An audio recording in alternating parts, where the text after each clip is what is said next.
How's it going, everyone? I hope you're having a good evening. It's that time of the evening again. It's 9:35. A few minutes late. Sorry about that, lads and lasses. But we are here for the evening show, the daily Manchester United transfer roundup.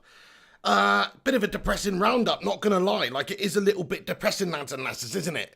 But let's get into it anyway. Some of the major stories and stuff like that tonight. We'll go through it all and lay it out there for you. Lay it out there. JP, what's going on? How you doing, matey? That United family, shout out to you, says late. Yeah, a couple of minutes late here. It's a running theme that we've got going on this channel, to be fair. It wouldn't be right if we were on time, would it? Let's be honest now.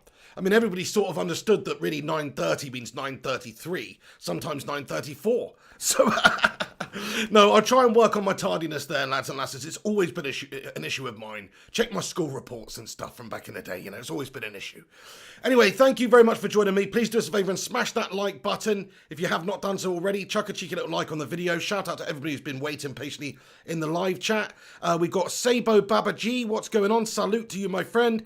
JP, That United Family, JW92, Mary, Mother of Red Devils. I love it, Mary. That's a great name. The United Way as well getting in here. Shout out to That United Family, Mary, Mother of Red Devils there, That United Way, fellow Manchester United YouTubers. Check them out. That United Way. I didn't actually realise you had a channel as well, mate, so check that one out. The United Way. Great name as well, that one.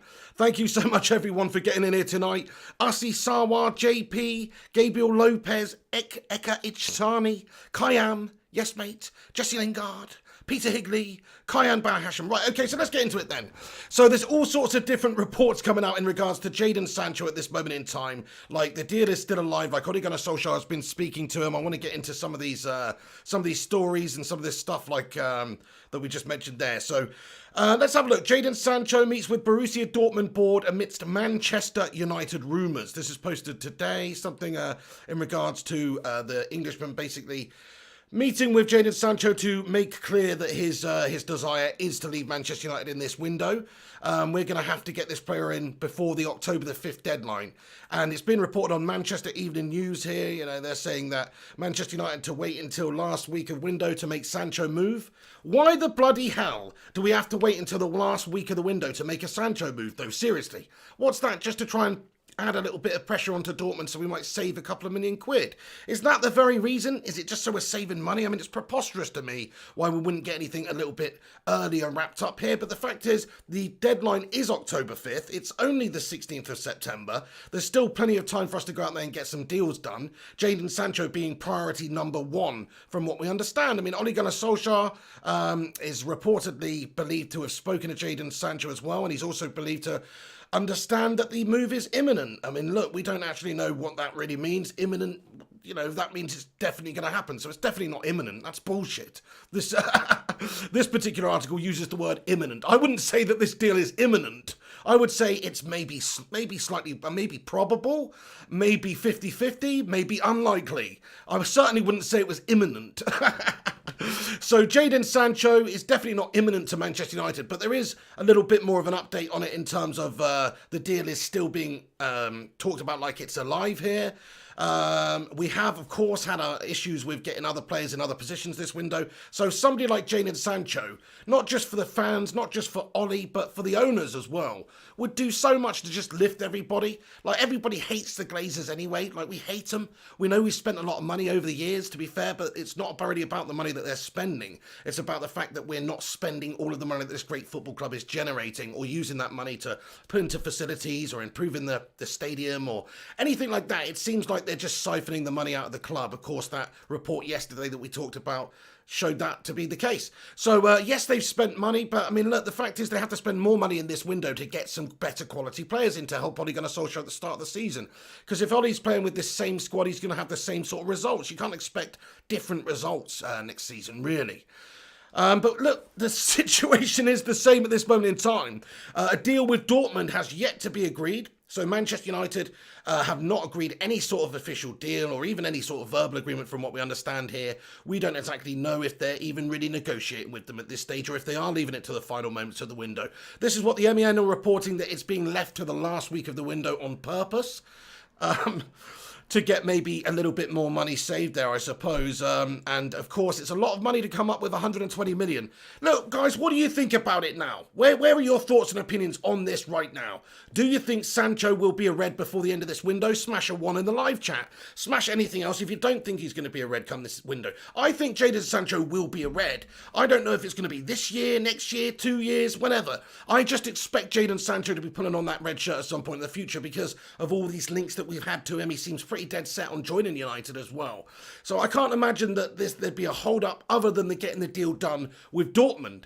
And if they realistically want to sell him, they're going to have to meet us a little bit somewhere, a little bit closer to that 100 million mark in terms of valuation. I think it is a preposterous amount to pay. So I guess that's what United is doing. They're doing the classic Woodward tactic here, hanging on like a bloody hemorrhoid, just sitting around there.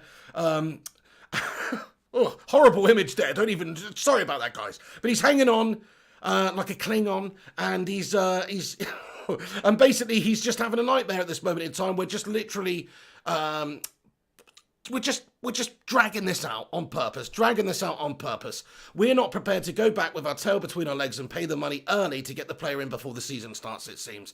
What does seem to be the case is that United are willing to just drag this out, play the long game like we have with most of the other big transfers we've made recently, and try and save a few million quid. Okay, fine, that's one way to do it, but it's also piss poor preparation for the season, it is. Let's get into it then, lads and lasses. What are your thoughts and opinion on Jadon Sancho? We also understand Jadon Sancho has had direct contact with Borussia Dortmund's board last week and told them that this is from Fabrizio Romano and told them that he wouldn't go on strike, but that he'd be happy to join MUFC if they sell him. So we knew about that. That's also from a report earlier on today from the Here We Go podcast from Fabrizio Romano. So yes, there is a little bit more information in terms of the deal still being alive here. It's believed not to be completely dead. United haven't really moved on to our next targets yet, really. It's not like we've negotiated really with Bale or any other winger that we've mentioned. I mean, there's rumours that we put a bid in for Traore, not Adama Traore, no. I've forgotten his name now, but it's similar to Adama. Armad Traore, yeah.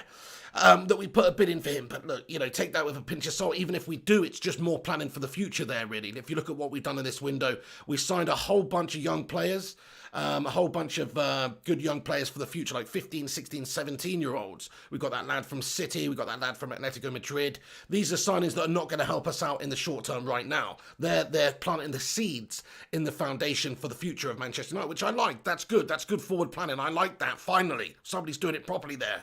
And maybe this guy from Atalanta that we talked about earlier on the afternoon show would be that sort of a player. He's just going to be a player that's going to come in and, of course, maybe at 18 he might be ready to just sort of play the odd game here and there. But realistically, he's going to be one for the future even if we did sign that guy. So it's not really a legitimate alternative to Jadon Sancho. So we haven't really pursued anybody else at this moment in time in that position. It seems like there's no real basis for it. There's links. There's Kingsley Coman. There's Dembele. There's Bale. There's links, but there's nobody actually that we've contacted officially at this moment in time as an alternative to Jadon Sancho, from what we understand.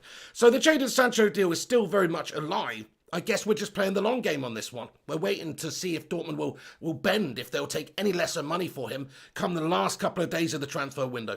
That's always the case, isn't it? But what strikes me as being a little bit strange about this one is Dortmund really do seem like they don't want to sell. They're saying all the right things to drive up the transfer valuation of the player. Those are the things that you say. You don't say, well, yeah, the door's open, anybody make us an offer. No, you don't say, what you do is you say he's not available when you know that a club like United is desperate to sign him. You want to try and generate as much cash as possible. So it suits them to hang on to the end of the window, I suppose, to try and also pressure Manchester United. So I think it's just the same things going on now. You've got Woodward there, you've got Dortmund's board there, and they're both getting their wangs out and they're measuring them. And we know probably Ed Woodward's losing in that department. But either way, I mean, from a football wang point of view, what's going on is it's just not being agreed at this stage. So they're just going back and forth. There's pressure from both sides. Dortmund want more money. Man United want to pay less. Unless they go and meet in the middle somewhere soon, crikey, this could be a long, protracted, drawn-out saga. Just think of Maguire, just think of Bruno, just think of these situations, guys. Like, if we can't spend that money right now on one player, which I understand not being able to do, and they don't want to come down, then it doesn't leave us much time to get other players in, does it? Hey, Constant Pratt, how's it going? He says, what's up, Pig? Jamie Loki Jones says, to be honest, Pig, I think our window is over. Hey, Jamie Loki, thank you for getting in here, lad. Yeah, it's a shit window. It can't be over though, mate. This transfer window isn't over yet. United have to get some players in. If United don't get some players in, there's going to be some serious backlash from the fan base, and justified as well. Like all of it would be justified really, because we have to improve in this transfer window. You can't have Ole Gunnar Solskjaer, who's probably done I would say the best job in terms of bringing players on and developing players at this football club in the time that he's had. I mean, look, Louis van Gaal gave some opportunities to young lads too, to be fair to him, but I think Solskjaer's just generally all the players that he signed, most of the players that he signed, and the young players that he's introduced into the first team, and also the players that were there to begin with, like Shaw, Rashi and Marcel, they've all developed tremendously well under Solskjaer, better than anyone else. So he feels with confidence that he's the right man to actually improve the team that we've currently got. They will get better, they are young, and he can mould them and shape them. This is early doors still for Solskjaer. It takes a good couple of seasons, I think, to have that proper, that situation where you've instilled your ethos and your philosophy into the side properly. Like, it's all well and good to try and come in there and change it overnight, but it's a long game here. You've got to have a look about rebuilding for Manchester United's future here, looking at how we want to play, the style of how we want to play, the progressive type of football, and then make strides in the transfer window to add certain key players to that side that you think are going to benefit that system that you want to play. So I think Solskjaer does need time. He needs a couple more windows after this to really get the basis of what he's trying to do there, because he's only had a year and a half, and really the first year, or the first, even a year and a half, but there's certainly the first amount of time that he was at the club has just been mopping up after Jose Mourinho shit, basically. And that is no easy feat, mopping up after Jose, to be fair. You know, it's like cleaning out the elephant enclosure or whatever. There's a lot of shit going around after Jose leaves a football club. He usually leaves them with big piles everywhere, and that's what I'm saying. So Solskjaer's had to come in, he's had to get rid of some of the guys that are not performing and just deadwood hangers on, Alexis Sanchez, etc. He's had to try and sign the right type of players to rebuild Manchester United for the future, not just looking at the short term now, but actually looking at what is the best thing for Manchester United to do to get to where we want to be, challenging for everything in a few years' time. So get the right age players, the right sort of characters in the side. So I can't really fault anything the lad's done. So he needs backing, is what we're saying. He needs backing. So if the Glazers want to back him, and Woodward wants to back him, then they should let him get his number one target. And then it, albeit on Ole Gunnar Solskjaer's head then. If Solskjaer gets Sancho, if Solskjaer gets Van der Beek, and maybe we just sneak another player in this window as well, Thiago or a centre-back or something ridiculous like that, then it's not ridiculous, is it? But it sounds ridiculous when you're talking about United signing players. Then I would say that it's all on him then. If he goes out in this season after spending close to 200 million euros after the season that he had previously as well, where we signed Maguire and James and Wan-Bissaka, big money as well, 50 million, and of course Bruno Fernandes and Igalo on loan and these guys, then he's starting to get to the point where you have to judge him based on what he's doing at the club and how he's spent the money and how we're performing on the pitch. But at this moment in time, if we perform badly at the start of this year, it's not really his fault, I don't think, because we haven't necessarily improved or gone forward. We've just pretty much been left behind by some of the other teams making moves in the transfer window. Everton have significantly improved in this window. Arsenal have improved. Chelsea have improved. Man City have improved. It's only really us and the Scousers of the big boys that are sort of sat around twiddling our thumbs like a bunch of melts, to be fair, which is very annoying. And actually, we have spent and got Johnny Van der Beek in at least. So yeah, there is that, and I do think he's going to be a great player. That is a good signing. So I've got no quibbles or anything bad to say about that signing. In fact, I think that is a masterstroke signing for the money. It really is. After seeing him play in the United shirt, thinking, yeah, he's got something Paul Scholes-esque about him, I was loving it. So yeah, I think there's only one game against the shit Villa side. But still, I think he's got a good future ahead of him. We just need to add the other puzzle pieces in there to complete the jigsaw that is United. Shrey the Grey getting in here with a super chat. Thank you very much, Shrey. Really appreciate that one, dude. Thank you very much. He comments and says, "Hi, Pig. There was some news that Barca and Depay negotiations aren't going well. Although Depay isn't a right wing, should United activate the buyback clause on Depay?" Hey, great comment there, Shrey the Grey. And I must say, thank you for your super chat. And I must say, yes, I think, look, he's an option, isn't he? He becomes a viable option now.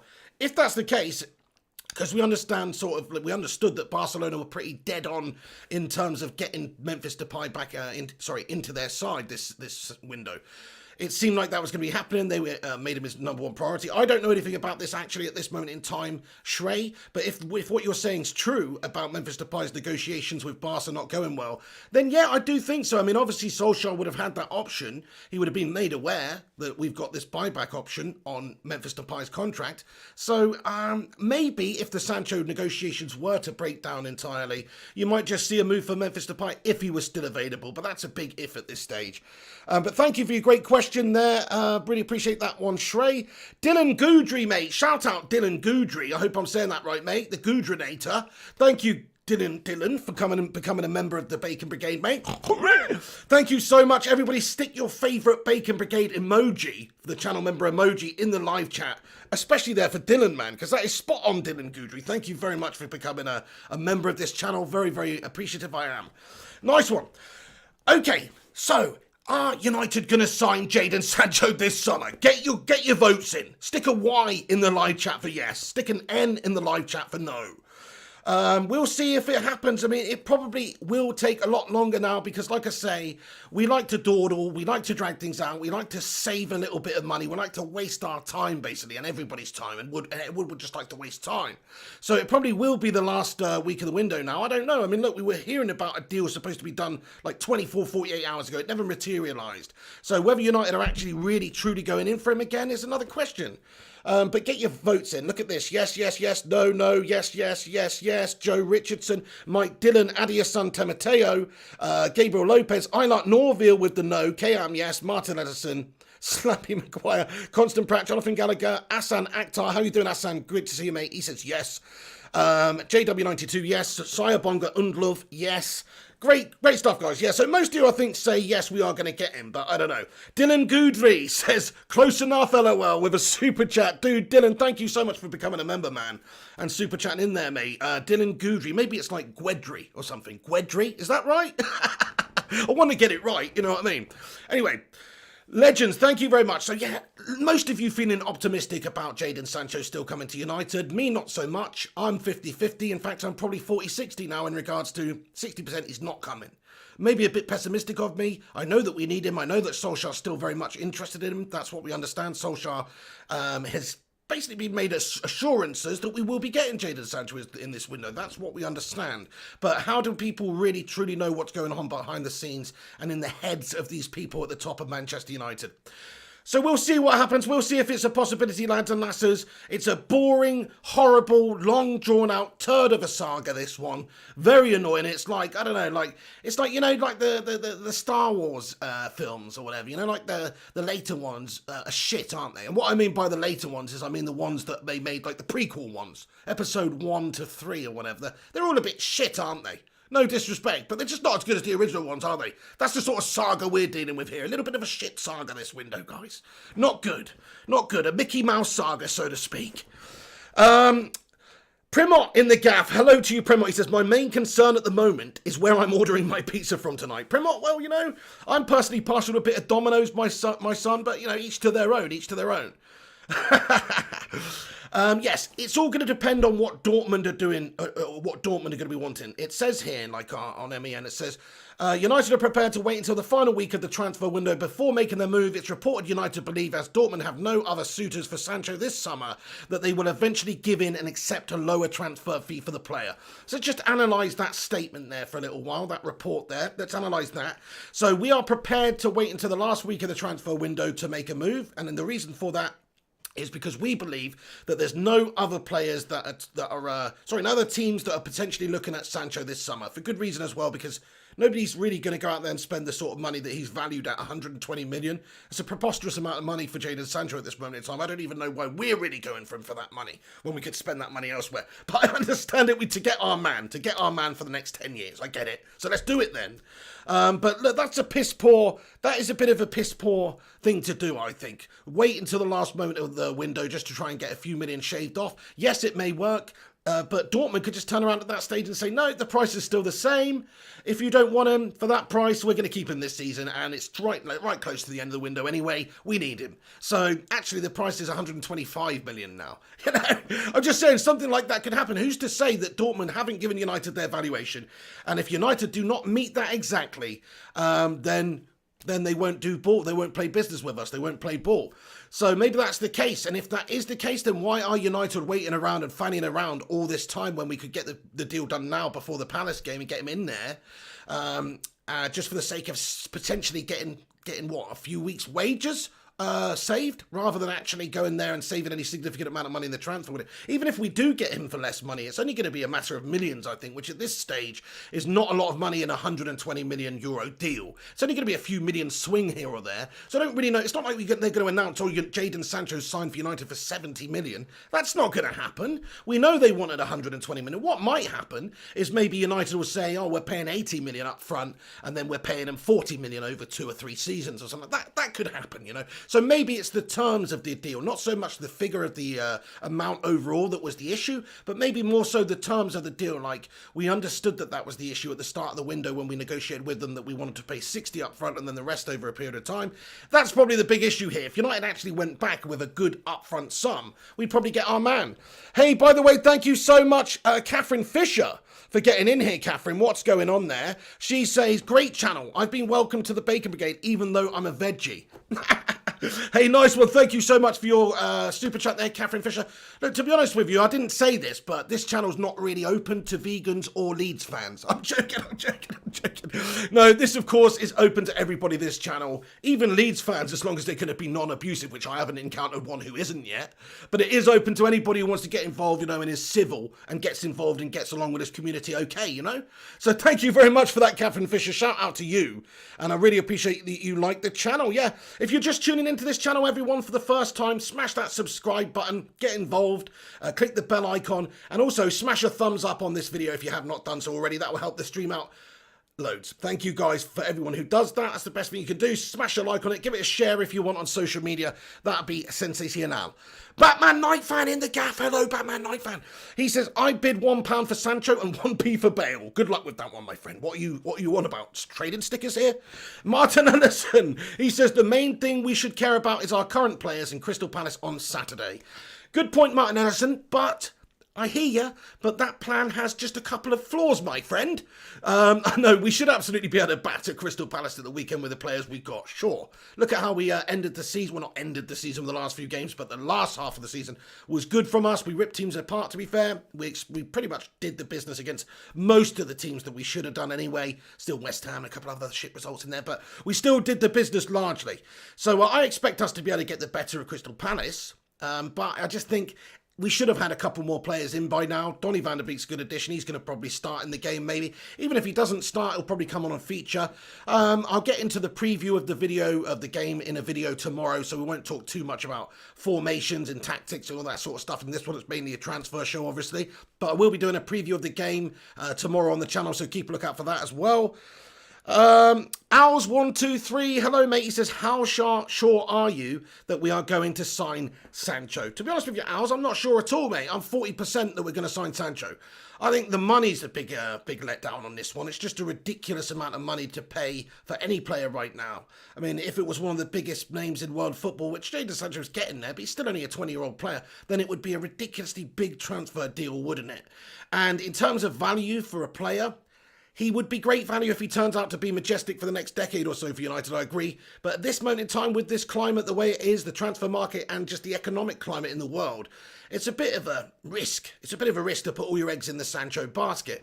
We'll see if it pulls off. I hope that, you know, we do get some other players in this window, even if we do get Sancho, because I do think we're crying out for a centre-back. We still need to get a left-back. That Reguilon deal has left an absolutely sour, horrible taste in my mouth. If Spurs do eventually get him as well, which does look like that's going to be the case. So we need to get Telles or another left-back or another option there to give Luke Shaw some competition, give us some depth as well. Brandon Williams can play left-back, right-back. We've got Dalot, we've got Aaron Wan-Bissaka still there. Dalot may be sold, who knows if he's surplus to requirements.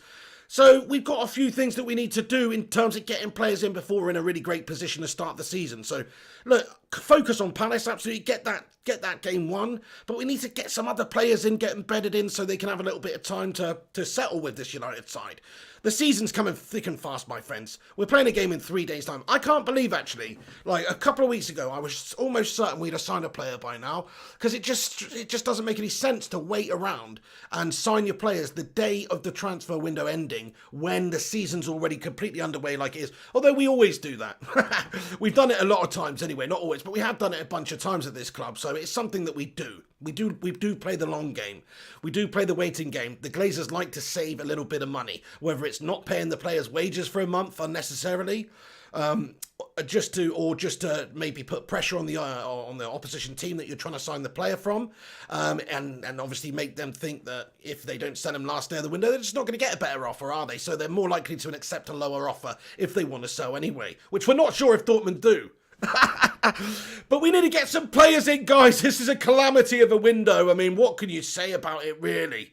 One of the worst. We haven't done enough yet, and the season's starting in 3 days for us. So, yeah, we were lucky we got that extra week off as well. Otherwise, we'd been in really up shit creek here if we had started the season a few days ago.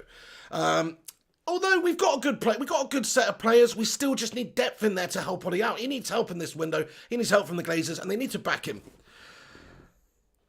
Ellie, I hope you're feeling better today. Ellie, thank you. Or better now this evening. Thank you very much for getting in here and moderating. You're a legend. Everybody stick a love heart emoji in the chat for Ellie. She wasn't feeling well earlier. Fez Hun, how are you doing, Fez? He says, hey, Pig, look so fresh, mate. Good to catch you live. As I said in a comment before, we will sign one more and that's it. Hopefully, I will be proven wrong. Hey, thank you, Fez Hun. Great comment there, mate. Yeah. It sounded like I'm just calling you Fez Hun. That sounded, but your actual name's Fez Hun anyway. So I just wanted to clear that up for anybody who's not looking at the comment section. So, Pig there, thank you very much for saying I look fresh. And yeah, look, I wouldn't be surprised if we don't get much more action on in this window. 1 or 2 players, whether it's Sancho or another different player in that area, that would be more realistic than United going to get 3 or 4 players in now. It'd be 1 or 2 more probably. I'd love to be proven wrong just like you and imagine that United could go out there, get a centre-back, a left-back, a CDM and a right-winger. Let's say they forget Sancho if that's unrealistic. Let's just take that off the table for a moment. That would be great. But let's say they get David Neres or Bigadama Traore or Kingsley Coman as that winger option for us. Let's say they get Thiago last moment of the season, which we will also talk about in a minute. And let's say that they get a centre-back, Badiashile, and let's say that they get Alex Telles. Sick window. That would be a great window. Don't see it happening, though. Don't see it happening. I think best case, Telles, Sancho. Or maybe Thiago and Telles. Something like that. I don't really see us going out there and strengthening in all the areas we need to strengthen in this window. It's just not our style. It's just not the Glazers' style, lads and lasses. The Glazers' style is basically melt style. It's looking like a bunch of melts and acting like a bunch of melts and running this club into the ground. That's the Glazers' style. Guys, thank you very much for watching. Thank you very much for getting involved. There's a 300 of you legends tuning in now, so thank you for stopping by and getting in here this evening. Do us a favour, smash that like button. Get a like on it if you haven't already. And Ryan Berbatov, 9 dude. Ryan, thank you very much for the super chat here, Ryan. He's commented, shout out to all the new members and subscribers. Absolutely, mate. Yeah, big love to all the new members that have joined recently and all the new subscribers that are following this channel. And all the old subscribers. You know, don't forget the old legends, you know. Thank you for that, though, Ryan. Really appreciate it. DT Westy says, you look nits, bro. What's nits mean? Is that good or bad? I mean, nits, it doesn't sound good, does it? So you're trying to say like I look like basically some sort of a parasite? Is that what you're saying? I think you're thinking of the Glazers, my friend. Your Masai DJ says, new sub. Thank you very much, Your Masai DJ. Thank you for getting in here, bud, and subscribing to the channel. Top man. Jamie Loki Jones says, Pig, if you watch your old streams back year after year, you'll see the theme. Link to everyone, sign no one. Oh, bloody hell, and I haven't done that, mate. But yeah, I mean, look, that's probably true, but I haven't actually done that many transfer videos over the years. So that would be true going forward. But really, I've only started properly covering the transfer stuff this year. But yeah, you're right about that. There is obviously a bit of a theme that goes on here. Oh no, you're right, actually. Yeah, we have done some stuff about, like, when we were talking about signing Harry Maguire last season and stuff like that, because it seemed like it was going to happen, and then obviously they bottled it out. Or no, it's just a long drawn out saga, wasn't it? And Bruno Fernandes, yeah, you're right. We did do a couple of odd videos here and there, so you're right. And we were let down on the Bruno Fernandes situation as well, because we wanted in the summer. We were desperate to get Bruno in the summertime. And we didn't get him until January. So if that's anything to go by, that's a massive letdown, isn't it? I keep saying that the Glazers will play the long game. Woodward will play the long game to save the cash. They got a heck of a deal on Bruno. I can't quite remember what it is off the top of my head now, but I think it was something like up front, like 49 mil, and then, or maybe like 54 million, and then a few little bonuses and stuff. Like a ridiculously fair offer for somebody of Bruno Fernandes's quality. So they did well on that one. They got us a great deal for Bruno, but it took ages. We would have rather had him for 70 mil at the start of the year, in my opinion. That's just how I think anyway. Iden Norway, he comments, it doesn't really matter who we get in now. The board can never win me over after this dreadful transfer window. We would have needed all our signings before the start of the season. Good shout, Iden Norway. Yes, mate. Like, let's not pretend even if they do sign Sancho now that it's a good window. They still dawdled around and fannied around an ill-prepared Ollie for the season. And Ollie will be very unhappy with how he's been prepared this season by the Glazers and the players that they brought in.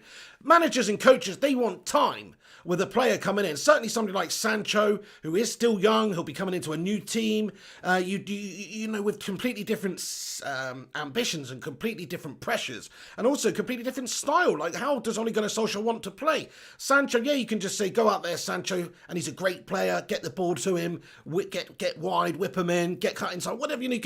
You can say what sort of role you want him to do, whether you want him to play like that. That wide winger or inside forward or anything like that, depending on what you want him to do. So, but he needs to know these things. You need to have a little bit of time to be able to coach them, to be able to get that fluidity up there, that understanding between the players as well. So we've always gone on about that. I think that's key. I think that's such an important factor when you're signing new players in the window. Get them in early, allow them to bed in, allow the coach to work with them in the training sessions day to day for weeks. Usually you'd have a bunch of pre-season fixtures as well, some pre-season friendlies to work with. We don't have that luxury this year. Even if we did have that luxury this year, it'd just be the same old twats playing in those pre-season friendlies anyway, because we haven't signed any bastard. Apart from Donny van der Beek, of course, who did play in one of the pre-season friendlies and look, one of our best players. So that is a positive. Kayam says it's not like you're making things up though, Pig. It's actual news. Oh yeah, no, that's it. I'm not we're not going to mislead any mofos on this channel, you know. It's all about, these are things that are happening, and they're major publications that are talking about these things. So we just have our say on it, bring it to you guys on this channel. We've obviously got our ear to the ground on social media as well, so we follow all the, you know, all reputable reporters, and we've got some of our little private sources and things like that. But of course, you know how we do it on this channel, Kayam. You know it, mate. You know it makes sense. So yes, Dortmund, Sancho, piss poor. They've got a contract that doesn't expire until 2023. And also, this is the thing, if United don't get him in this window, do you think that there's a possibility that he goes to another football club? Let's just say we refuse to pay the 120, because we could go back in a year's time or a few months' time in the January window or the mid-season window. Is it even January this year? I don't know. But the mid-season window, and go and get him then for a lesser amount of money. That's also possible. Or his premium could just not go down at all, and he could only raise in value depending on his performances.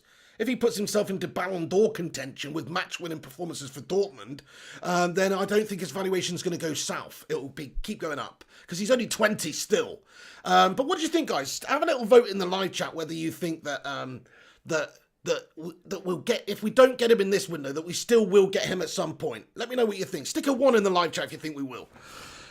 Jim Joe Bobley with a comment here. He says, heard a suggestion earlier that delay might be so cost of Sancho goes into results of different financial quarter to the cost of Donny van der Beek. That's quite interesting, isn't it? But wouldn't the financial quarter now... Oh, okay, right, I see what you're saying. Yeah, so October, no, that wouldn't make sense, because obviously financial quarters, I don't know, maybe, but like I say, if we're making these decisions based on just saving a few quid or justifying financial fair play and all that crap, then I'd say we're doing it for the wrong reasons, and we need to get these players in early to give Solskjaer the best chance of competing this season.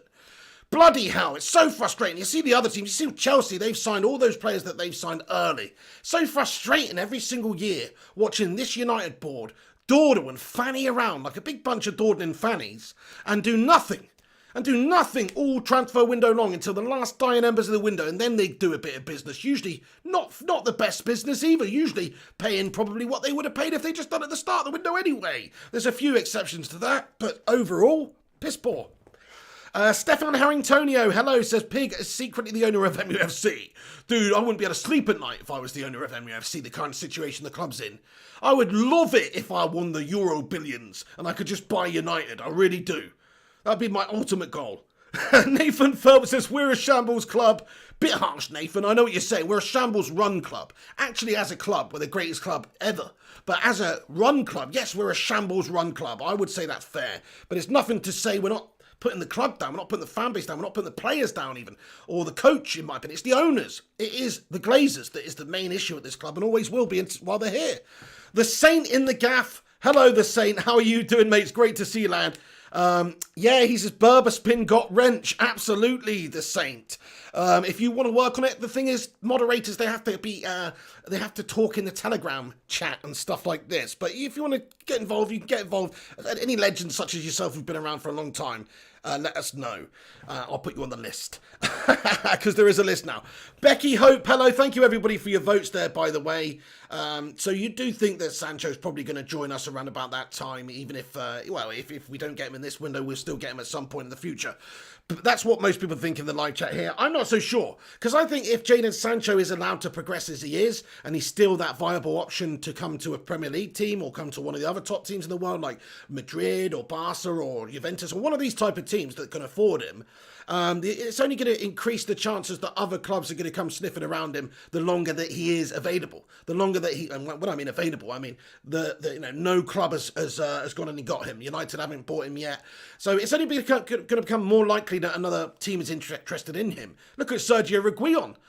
We understood Sergio Reguilon was actually offered to a bunch of different teams, including Tottenham and Inter and a few different teams a few weeks ago. So we did sort of know that they were sniffing around him. But certainly another club could come in. They could also ignite that interest in the player, get the player and steal him out from under you. And that's not on, is it? We wouldn't want to be losing out another player for the sake of dawdling and fannying around. So yeah, I'd say get the business done now, but I've been saying that all summer long. Like, just get the deal done. What is the hold up? Why can't we just swallow our pride and pay that extra little bit of money? It's not a big amount of money in the grand scheme of things when you're only going to really be going back there at the end of the window and saving what? Maximum, I don't know, 5, 10 minutes, even if they did bend, which I'm not sure if they're going to. You're not going to go in there and get him for 70 mil now. It's going to be a little bit shy of 120. So just to play that long drawn out waiting game and play that chess match with Dortmund, I think it's just piss poor this time. It's wrong. Nice one, guys. Adam, hi Adam. Catherine Fisher with the 1. JP. Eric Cumberbatch with the 1. Nice one, guys. Wakas Akram, how you doing there? Soviet Tankist, hello. Marky Van O, hello to you, Marky. Johnny Malks, he says, I think we should maybe sacrifice a window to stop looking like mugs to other clubs.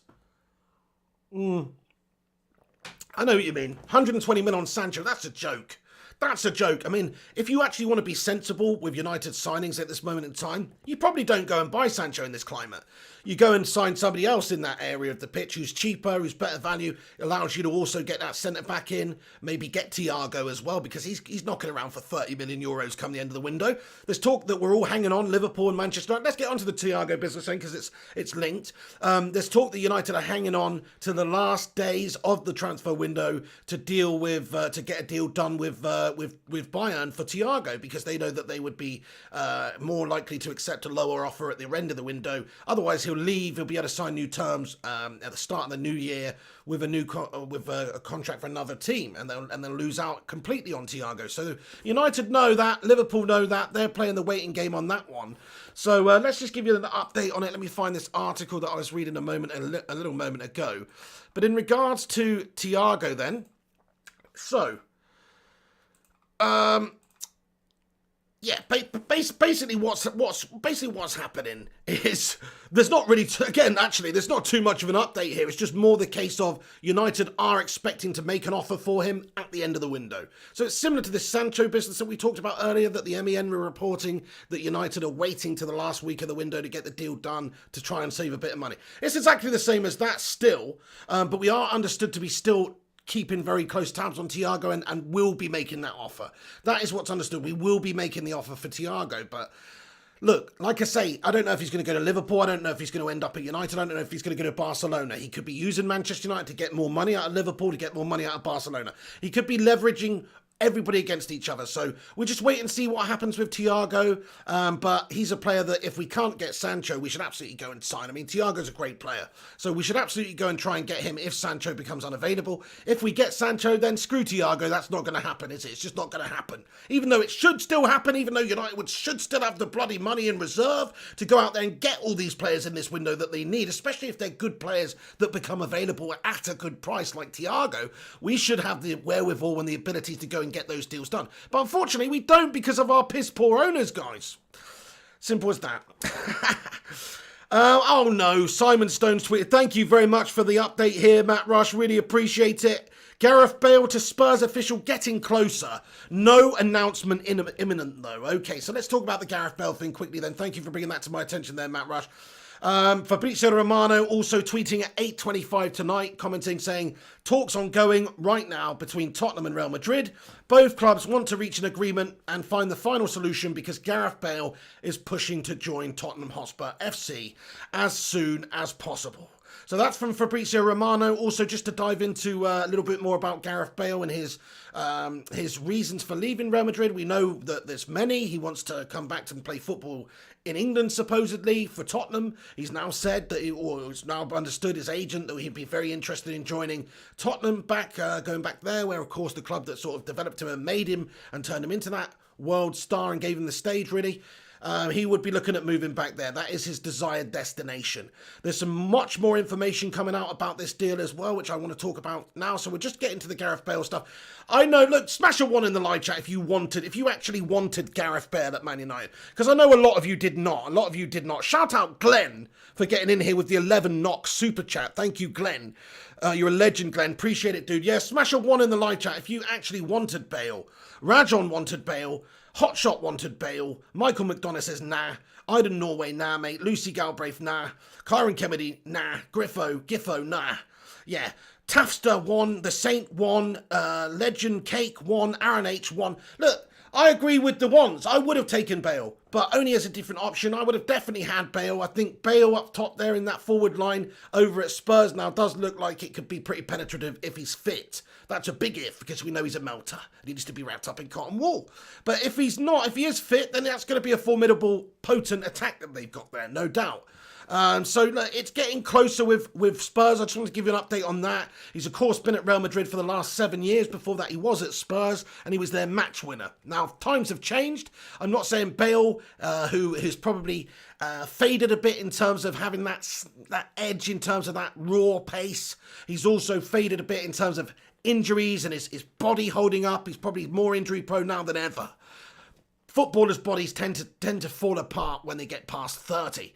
Maybe not so much in this modern day and age, but certainly when I was growing up as a kid, that if you were 32, you were winding down your career. Now it looks like players, Zlatan and Cristiano and some physical beasts out there can go to their 40 almost. Giggsy, as another example, went to at least 40. So it does happen, but most of the time they start to diminish around about that sort of an age. And when you're a player who's more of an athlete, which is what Gareth Bale is, I mean, he's obviously a very skillful player. He's got all the technique in the world as well when it comes to striking a ball. Don't get me wrong, but he's an athlete primarily. He is a pacemonger. He's broken into the game as a pacemonger. Some people mung fish. He mungs pace. That's what he does. Anyway, he's a pacemonger is what I'm saying. So he is a pace merchant, whatever which way you want to look at it, a purveyor of pace. That's what I'm saying. That is what he's known for. So if you take that aspect slightly down just a couple of % as they age, then that can become a factor. But he's still only 31, though, to be honest. He's still only 31, so I expect him to be pretty rapid. Just if not, just not maybe to the extent that he was, and also probably pull a hammy every single other week, because this is Gareth Bale we're talking about. 400 of you legends tuning in. Thanks for stopping by. If you haven't smashed the like already, please do smash that like button, lads and lasses. That would help this stream out a bunch. So please do chuck that thumbs up on it if you haven't done so already, and get in the comment section. I want to hear from your from you. Yeah, that's right. Hotshot says Bale, the monger of pace. Brendan Pillai, I do come out with some stuff, don't I? Brendan Pillai says Bale's playing Europa League is a joke. Yeah, you're right. Actually, I didn't even think about that. Gareth Bale going back to play in the Europa League. Why the hell would he want to go back to Spurs ahead of United? See, this is the questionable thing about Gareth Bale. This makes me think this is even more good reason why we didn't end up with this prat. He's not got the right mentality. He does care more about the golf course, it seems. And why the hell, in his right mind, okay, he used to be at Spurs. Okay, we'll give him that. Fair enough. Then maybe that's the reason then. Okay, fair enough. But really, you have to question somebody's ambition when they could come and play for Manchester United, the greatest team in all the land, historically. Unfortunately, it's hard to say that at this moment in time with our shit owners, etc. But we're getting there, hopefully. But certainly the greatest team in all the land historically. Instead of you going to play for a bunch of Europa League merchants for that Mr. Bean wannabe. Is he joking? I mean, Bale was had a nightmare. That goes to question his ambition, doesn't it? That goes to question his ambition right there. He wants to go and play for those Europa League merchants instead of playing for United and maybe challenging for the league. Yeah, nice one, Gareth. Good luck with that one then, you tit. He's probably going to stay there and just do nothing all season long apart from being an injury-laden little melt. That's my personal opinion on it. Hopefully that's the case. I would love it if Bale had to be... You know, he came in there and just got an injury straight away. I think that'd be brilliant. Anyway, look, previous reports have said that Bale's contract, The Athletic reported previously that Tottenham would agree to cover half of Bale's £600,000 a week contract. But a permanent transfer is also believed to be a possibility. But we've actually got some information tonight. And I take this with a pinch of salt, but we've got some information tonight to say that Gareth Bale, the deal for Gareth Bale for Tottenham may actually be 100% wages deal, 20 million a year or somewhere around that. I find that preposterous that Tottenham would do that. I mean, they don't like to pay their star players more than a couple £100 a week. What's Harry Kane on, by the way? Just can somebody find out what Harry Kane's on? I've got a feeling he's in the 200s, maybe like 200k a week. Maybe I could be wrong. But I don't think he's on like 320 a week or anything like that, which is what he would be on if he went to another bloody team. You know what I mean? So, or another top team. So what is Harry Kane on? Does anybody know? But I don't see them breaking their wage structure to that degree where they would go and give Bale 600k a week, even if it is a season-long loan. I suppose that's how you would justify it. There's no upfront fee. And it's just, there's no upfront fee, and it's just simply a case of, you know, just getting him in. So you pay the money, get him in. He's on a short-term loan. Josh Killen says Kane's on 200k. Lucy Galbraith says 190k. Shashmeet Shrestha says 350k a week. I'm not sure if that's legit Shashmeet. Ryan Burberspin says 200k. Yeah, Tussadek says 200k. Mark Voot 200k. That's preposterous, isn't it? So you're going to justify paying Bale 3 times the amount that he's on. Is that really the case? I mean, that sounds absolutely preposterous to me. But like I say, they're not paying an upfront fee for him.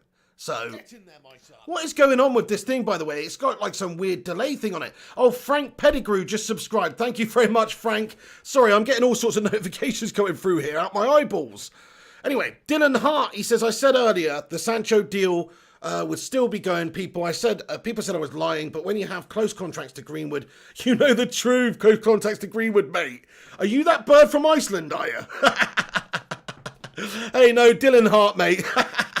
Thank you for that, dude. So you got close contacts with Greenwood, do you? I love it, mate. I love it. That's class. Brian Tellez comments, I hope we get Zachariah. We could do with a proper athletic central defensive midfielder. I really believe that as well. He would fit the bill. I think he's a good option as well. What is he, like 22? I think he's Swiss international, is he? He's a good player, if it's the guy I'm thinking of. Yeah, that's an option in the German league, of course. Brian Tellez. What about Alex Tellez? What about Alex Tellez as well? Let's chat Alex Tellez. Smash a 1 in the live chat if you think Alex Tellez should be coming to United. Now that Reguilon's going to Spurs or potentially not coming to United, well, we've got to be getting somebody else at wing-back, don't we? So Alex Tellez becomes one of our new priority targets, especially if Sancho doesn't come in. Yeah, nice one, guys. JP says, Chi-Wolf just messing, bro. Are you winding people up again now? He says, oh, Chi-Wolf says, nah, it's all good, bro. That's good. Banter. Nice one. Look at all these ones coming in the chat. Jamie Ralston says, nah, not interested in Tellez, though. Any reason, Jamie? Is it just maybe you think centre-back's more important to strengthen, or you just don't rate Tellez?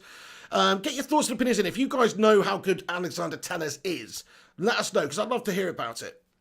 Conor McRae says, fool me in what happened. Oh, fill me in what happened. Okay, so it's just that there's reports coming out tonight, basically, that the Jadon Sancho deal is not dead. Solskjaer has been made assurances that they will be going to get in this window.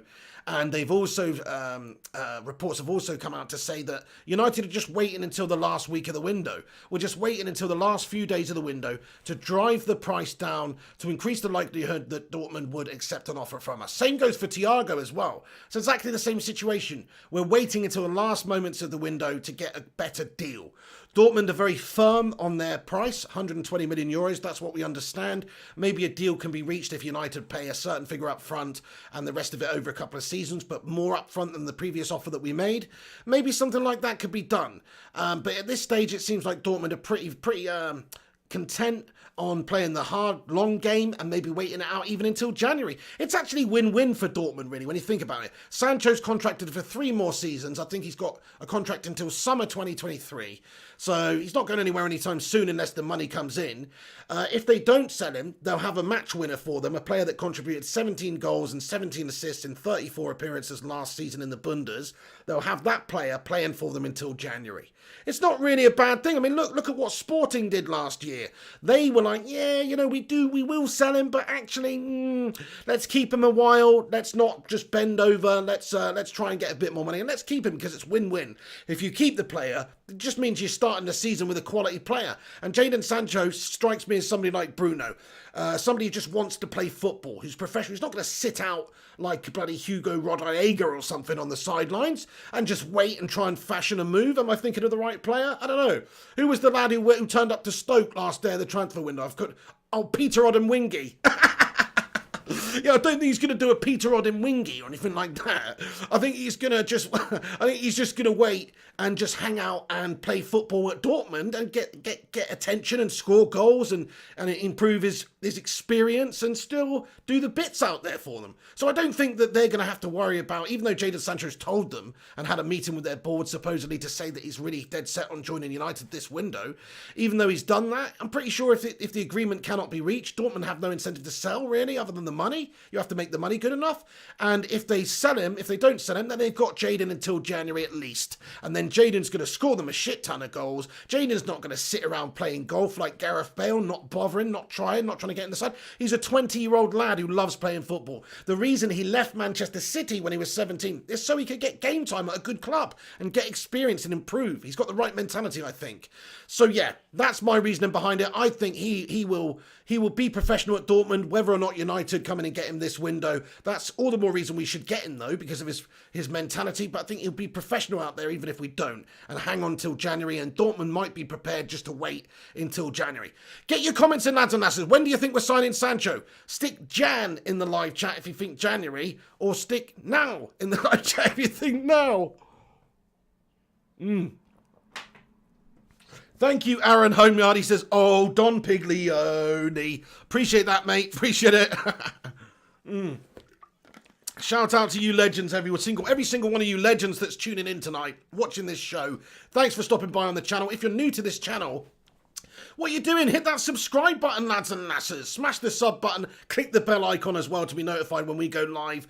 During these transfer windows, we give you daily roundups of all the latest transfer goings on.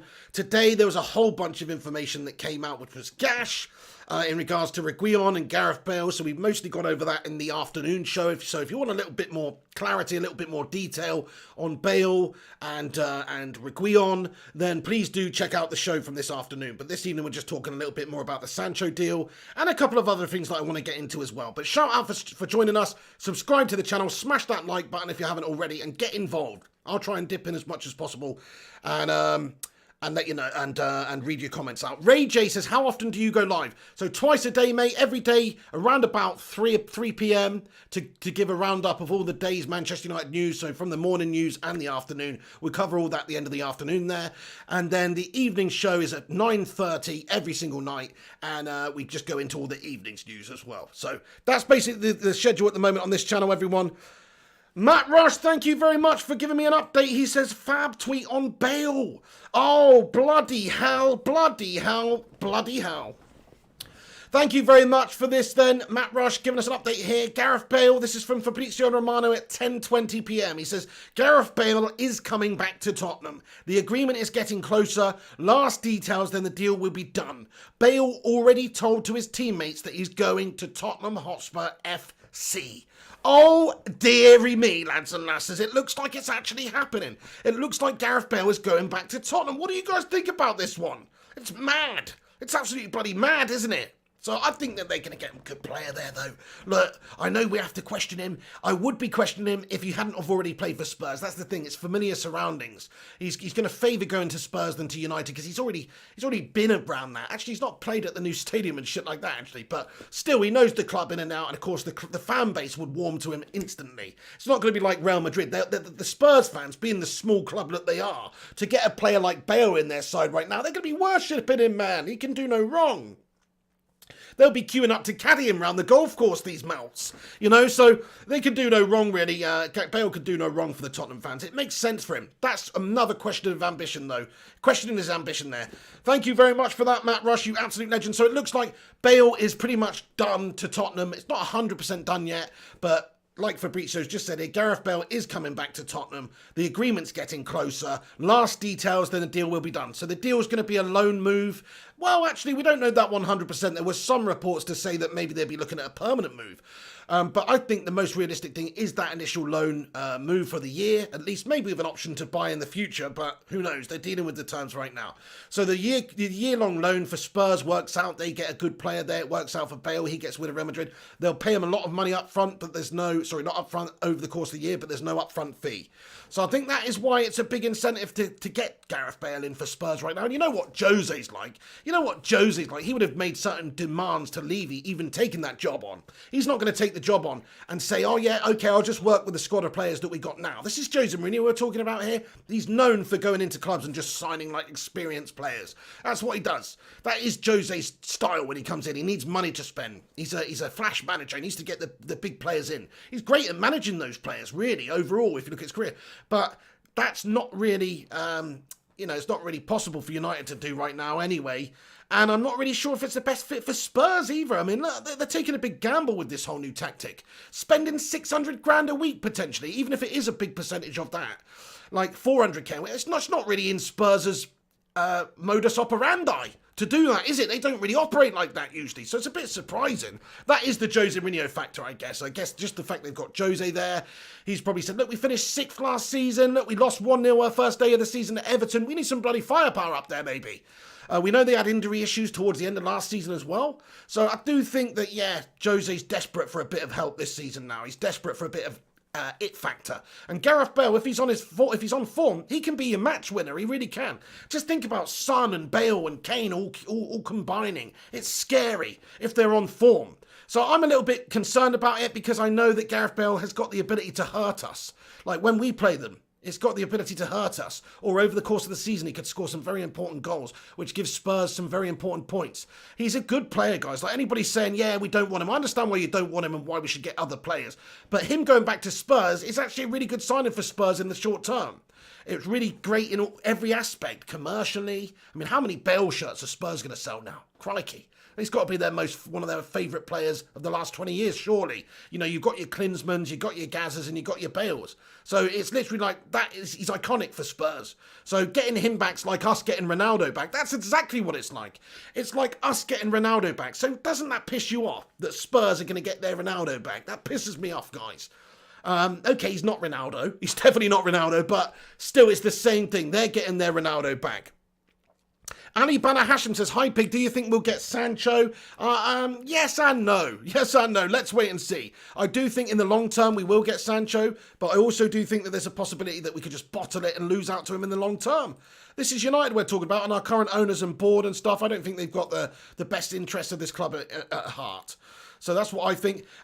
Jim Joe Bobley, how you doing? Let's duck back into the comments and then we'll just cover the rest of the news, everyone. But have your say, get involved, smash the like button and have your say in the live chat. Felix's review comments, what about Camavinga as a future CDM? Great shout, mate, great young player, absolutely, love what I've seen. Good shout, will United do it? Probably not. Lucy Galbraith says, Bale is greedy, he will piss Kane off. Oh, shit. Yeah, well, that's a fair point. I mean, he is a bit of a greedy bastard. Johnny Mount says, Bale is a great British talent, but a small, cruel part of me hopes he crocs it again now. Oh, definitely, yeah. It would be funny if he just came in and twisted his ankle. I've got no sympathy for Bale if he does that. He's getting paid 600k a week. Screw him, man. You know, I mean, I'll twist my ankle once every day for 600k a week. I'm not even joking either. I would have, what's her face? Bloody Kate, no. What's the one from Misery called? What's her bloody name? She's got out of my head now. Shit. Anyway, you know who I mean. That film Misery. That Kathy Bates, yes. I would have Kathy Bates strap me to a bed and smash my ankles in twice a day for 600 grand a week, my friends. I'm not even joking. Because that's an incredible amount. It's an unfathomable amount of money. I'll walk around crippled for a couple of months getting paid 600k a week. Fine. You know what I mean? Happy days. So let's not feel sorry for Gareth Bale. That's probably what it's going to be as well. Probably get paid 600k a week to be an injury-prone meltbag anyway. Yeah, that's it, Chris Welsing. Yeah, not Annie Welks, no Ellie, but Kathy Bates. Yeah, that's the one. John O'Denton says, Dan James looking good. Yeah, he looked good in that opening game against Aston Villa, actually, but he's still got a lot to learn. He's still got a lot to improve upon, hasn't he? But I think he did look good in that game against Villa on the left-hand side there. That's how I think Solskjaer's going to use him this season. Of course, he can flip either wing, but I think he's going to be the backup to Rashi, and ideally we're looking to get Sancho in, and Greenwood's going to sort of deputise on that side as well. And then Greenwood's also going to deputise at number 9. That's how I see it working out. Yeah, Aaron H says, let's get our Ronaldo back. I would love it. I would love it if we got our Ronaldo back. RNSYT says, I would pay 600k to watch that. Bro, if you got 600k and you want to pay 600k to watch it, call me.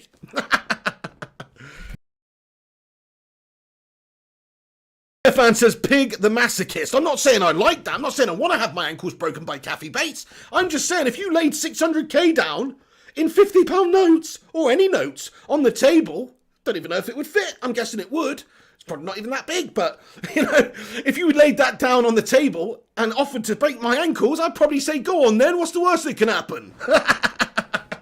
Mr. Miyagi, wax on, wax off, wax on, wax off. He says, plot twist. United never in for Bale, Reguilon and Thiago. It's a smokescreen to get Van der Beek, Sancho and Telles cheaper. And maybe a swap between Smalling and Perisic too. And Bale took pay cut of 250k a week. Interesting. I don't know if he would take a pay cut, would he? If he actually would legit take a pay cut, I haven't heard anything about that. I think that it's something to do with maybe Real Madrid not paying or paying a percentage of his wages to have him play for Tottenham. But anyway, yeah, nice one. Sweep the leg there, Mr. Miyagi. Thank you very much for getting in here, buddy. Appreciate it, man. Matt Rush says 196 likes. That is exceptional. Thank you, everyone who smashed the thumbs up on this video. Let's see if we can get to 200 likes. If you haven't smashed that thumbs up button yet, please do smash that thumbs up button, you bunch of bloody heroes. Right then, after 30 years, Scouser stole our... after 30 years, Scouser stole our title. Comments. After 30 years... Must be an embarrassing to be a Scouser, though. Hey, yeah, you know, you're right about that. I mean, 30 years it taken them to get the Premier League title. That's a long time. I hope that we're not tempting fate on that one, though, because United have already gone 7 years. I don't see us ever going that amount of time without winning the league, but I hope this video's not played in bloody 2044 or something, you know, when we still haven't won a title. That would be shit. Nice one, guys. JP says, apart from Lingard, what about him? He's absolutely gash-tastic. He says, let's never sell Madrid any more players. Oh, apart from Lingard, yes. That's right, we could sell him Jesse for sure. I'll be happy with that one. John O'Denton says, I love that black and white film. Which film is that? James, here we go, James. Thank you very much for getting in here with your comment here, dude. You've reminded me a little bit of news we've got about Inter Milan and Chris Smalling. So just to give you a background on Chris Smalling, of course, Roma are the most likely destination and still are for signing Chris Smalling because he was on loan there last season. Inter know all about him, of course, having watched him for a year, play for Roma in their back line. The thing is, though, Roma just signed another centre-back, and also there's just a little bit of a dispute in terms of the amount of money that they want to pay Manchester United at this moment in time. Maybe it's another situation they're just biding their time, waiting their time out to try and negotiate and get a cheaper offer for Manchester United, which probably will work. So maybe that's the case, but Inter Milan are interested in Chris Smalling and are entering forcefully. Inter are ready to offer one of João Mario, Ivan Perisic, or Marcelo Brozovic, apparently. MUFC continue to demand 20 million euros. So, you know, if that's true, that would be pretty sick. I mean, I don't know about you guys, but Ivan Perisic would be a pretty sweet signing as a last-ditch effort if you can't get anybody else there on the wings. I think he would be a very good option. It's a player we were linked to a couple of years ago anyway. I don't really see them swapping Perisic for Smalling, but maybe you could do some sort of a deal where you sell Smalling to him, then you buy Perisic, something like that. I mean, what do you guys think? What do you think about Ivan Perisic? I don't think he's the right fit for our club right now, but what do you guys think? Smash a 1 in the live chat if you would entertain the prospect of Ivan Perisic coming to the club. Johnny Mount says, entering forcefully. Yeah, that sounded a bit rapey, didn't it? Entering forcefully. What's that? Entering the deal forcefully? How does that happen? They just bust in with guns. We're taking over from here, guys. You know, how do they enter forcefully? That's funny. Basically, what I've understood making all these transfer videos is that there are a lot of media outlets out there. Often, a lot of them, the most reputable media outlets, they talk a lot of guff most of the time, guys. They do. Robert Angatia. Hey, Robert. Shout out to you. Hello. He says, happy, big Man United fan. Hello to you. Wonder McTunder as well. Hello, Wonder. Getting in here. John O'Denton, Ali Bana Hashim, Jamie Ralston, Ado Vitz with getting in their votes in. Nice one, lads and lasses. Thank you for voting there. Vincent Bullock has a vote of 2 there. G-Wall says, I'll leave him alone now. Jarvis Cocker with a super chat. Thank you very much, Jarvis. Really appreciate it, mate. He says, if Bale can't stay fit under the sun in Spain, no way he can perform on a cold and rainy night in Stoke. Good luck with that. And then he's put a wheelchair emoji. Burn. Nice one, Jarvis Cocker, mate. You've done him there. Yeah, to be fair, mate, you're right about that. Like, they say that about people, like, in those hot climates, like, people with arthritis and stuff like that, they don't feel the pain as much as they do in the cold north. Well, it's not the north, is it? He's in Spurs. He'll be in Spurs. But you know what I mean? So, yeah, nice one for that, Jarvis. I think you're spot on. But he has done it before previously. But the golf courses in this country are good. But through the winter, I don't know if he's thought this one through, really. Who plays golf in December, really? Like, I know some people do. I never have. I've never played golf in pig in December or pig in January. No way. Golf's a summer sport as far as I'm concerned. I will play golf basically when the clocks go back or whatever, or spring forward or whatever the fluke that they do. And then you get daylight all the time. That's when I play golf. April to September. That's when I play. You're not playing golf in bloody pig in December. So Gareth Bale, I'm not sure if he's thought this one through, really. You know, like some people do play golf in December, but they're not. Smash a 1 in the chat if you play golf in December. Oh, man. Asan Akhtar comments, we have to get him this year. I think so too. I mean, I don't know if it's going to be any time soon, but I think so too. We have to make the signing of Sancho. Brandon C. Hello, Brandon. How you doing there, mate? Are you all good? Shout out to you, Brandon, for getting in here. What have you been up to, matey? Sayabunga Undlove. Getting in there with some sort of emoji. I can't really see what that is. Thank you, Matt Rush. He says subscribe to the channel. Yeah, guys, if you haven't subscribed yet, hit that subscribe button. We've also got a pretty awesome website as well, even if I say so myself. Shout out to Sammy Hopkins for designing it. Shout out to Griffo Chaz for also keeping it up to date. And I do a bunch of articles on there as well and stuff. And some other contributors like Matty Rush and some other guys sometimes. It's a team effort, everyone. But check the website out. There's a link in the description. It's called flyingpigunited.com. If you want to read it whilst on the toilette, then you can. It's not like das die Karton, friend, or whatever. Oh dear, Becky, she says, I'm off, pig. Sorry, meds, ankle kicked in. Oh no. Help me sleep, control my pain. Oh, Nightal. Okay, Becky, thank you. Have a great evening, Becky. Everybody, stick a wave emoji or whatever emoji you want in the live chat there for Becky Hope. I hope your ankle feels better. Clammy J, getting in here, the Claminator. Clam, thank you, mate. He says, Bale and Kane will enjoy the injury room together while their rudderless team melt away into mid-table. Clam J, savage, my friend. Absolutely savage. Clam J, yes, mate, that's a good comment. I like that one. Kane is a bit of an injury-prone melter himself. Tottenham do have a few injury-prone melt bags in there. So that would be so funny if Bale and Kane did have an extended period out on the sidelines. I know you shouldn't really wish injury upon another human being, but I'm just saying that would be pretty funny if they signed Bale and then Kane and Bale were both out injured. Let's just say with something like an anterior cruciate ligament. Anyway, Nice one, Clam J, you absolute legend. Appreciate your super chat, my friend. Appreciate everybody getting in here. You know, you don't have to super chat in for me to read your comment out, though, guys, just so you know. Just want to make that clear. We obviously read everybody's comments out on this channel. So, you know, don't feel alienated. Get in there with your thoughts. Just keep trying. I'll try and read as, obviously they're pinging through here, so I will try and read as many out as I possibly can. But actually, guys, just before I do that, I want to, so Chris Morning, Inter, there's a link there. We'll see what happens there. That's interesting. I just want to give you a couple of little other news updates to do with United here quickly. So there's that Bale link. We talked about Thiago a little bit. There's the Sancho bullshit that's going on right now. Yes, okay, this is pretty interesting. So Mason Greenwood has been nominated for the prestigious European Golden Boy Award. Get in there. Nope, that's not an award for the top shagger. That's not a top shagger award. No, the prestigious European Golden Boy Award is not like a shagger award at all. No, it's for the best teenager in Europe. And he has been nominated for this. Let's have a little look. It's a short list of 40 different names, and it's been drawn up and from the originally announced long list of 100 players. Do you know what? I've never really thought about that before. But a short list, I've never really thought like, oh yeah, the opposite version of that is a long list. So you make a long list and then you make a short list. I've never really thought about that before. Is that just me? But I've never really thought about that before. Anyway, 40 names. The award honours the best young player under the age of 21 for the calendar year and was originally established by the Italian newspaper Tutto Sport in 2003, with the winner determined by votes from 40 journalists across the continent.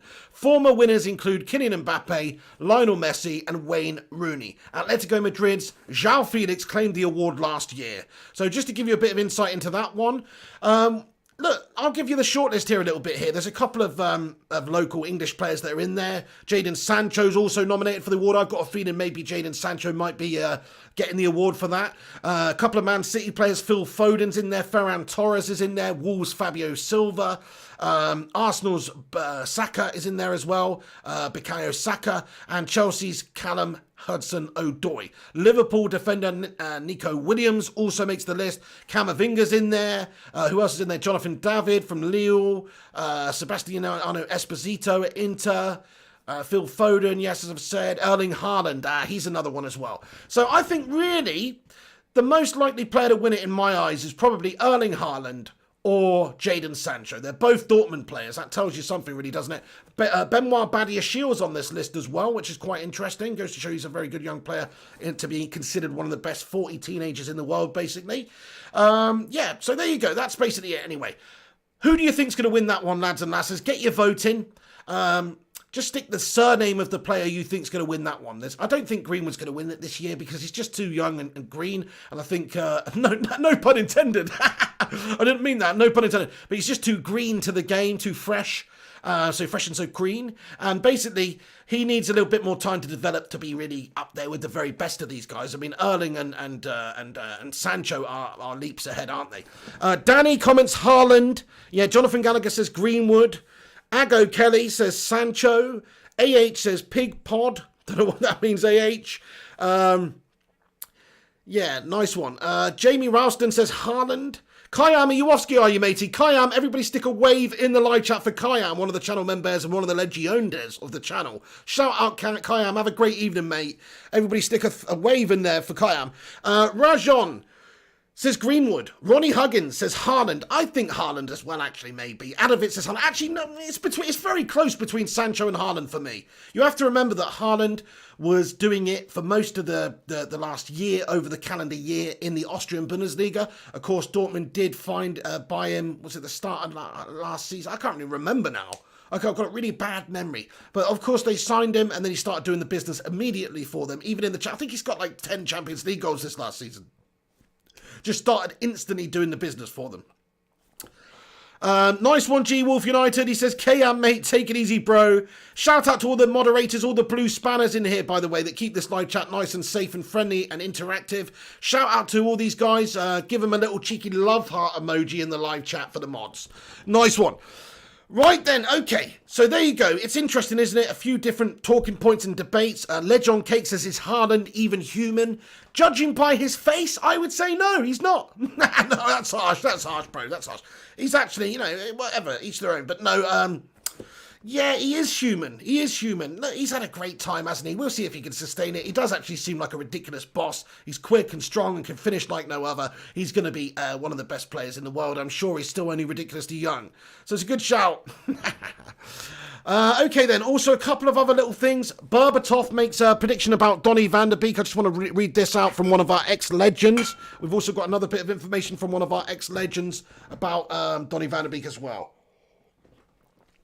So, Berbatov says he's backed Donny van de Beek to play a major role at Manchester United this season. The midfielder so far, United's only major summer signing, having joined from Ajax last month. We know all about that.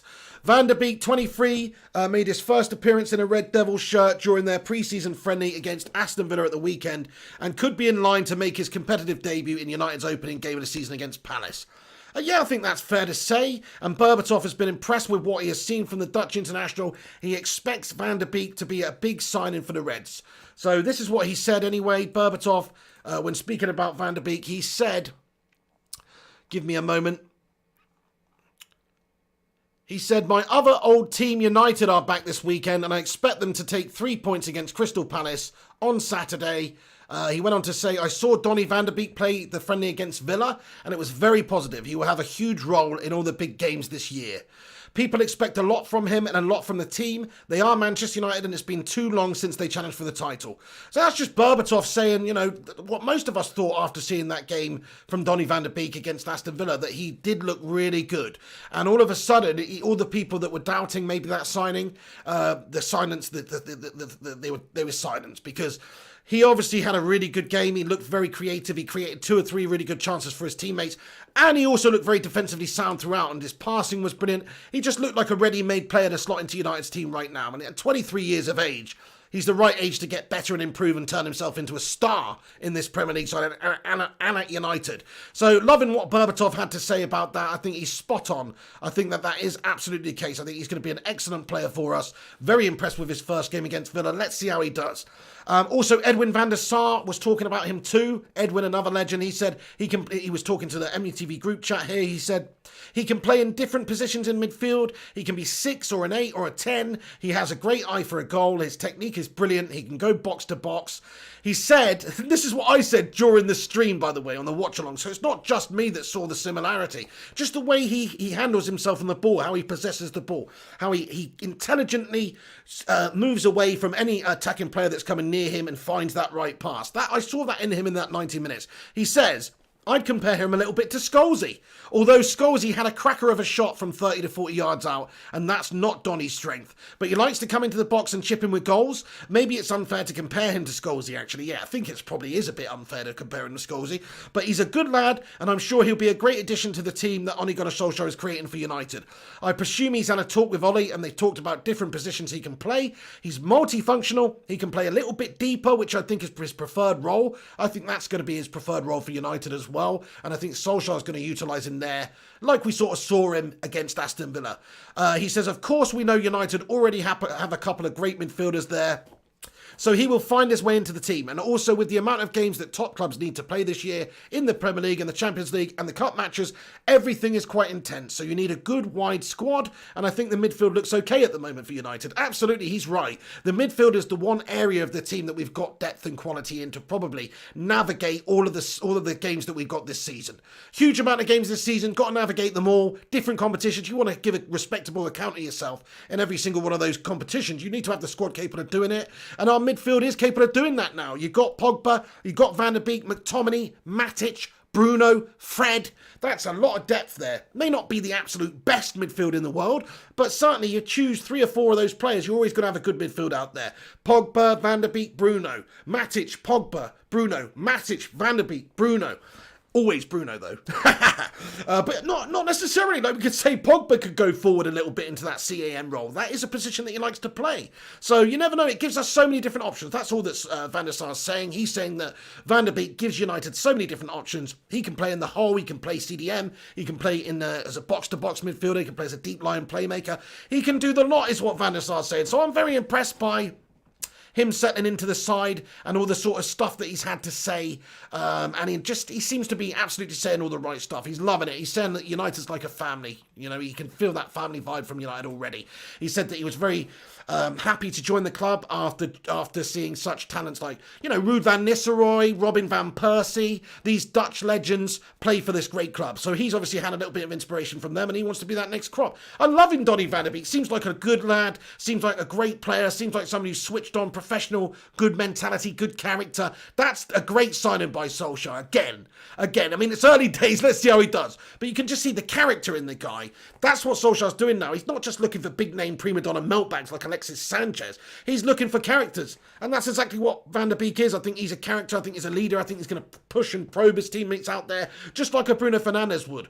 That's what I saw when he played against Villa. He's pointing, he's pulling his teammates with his passing.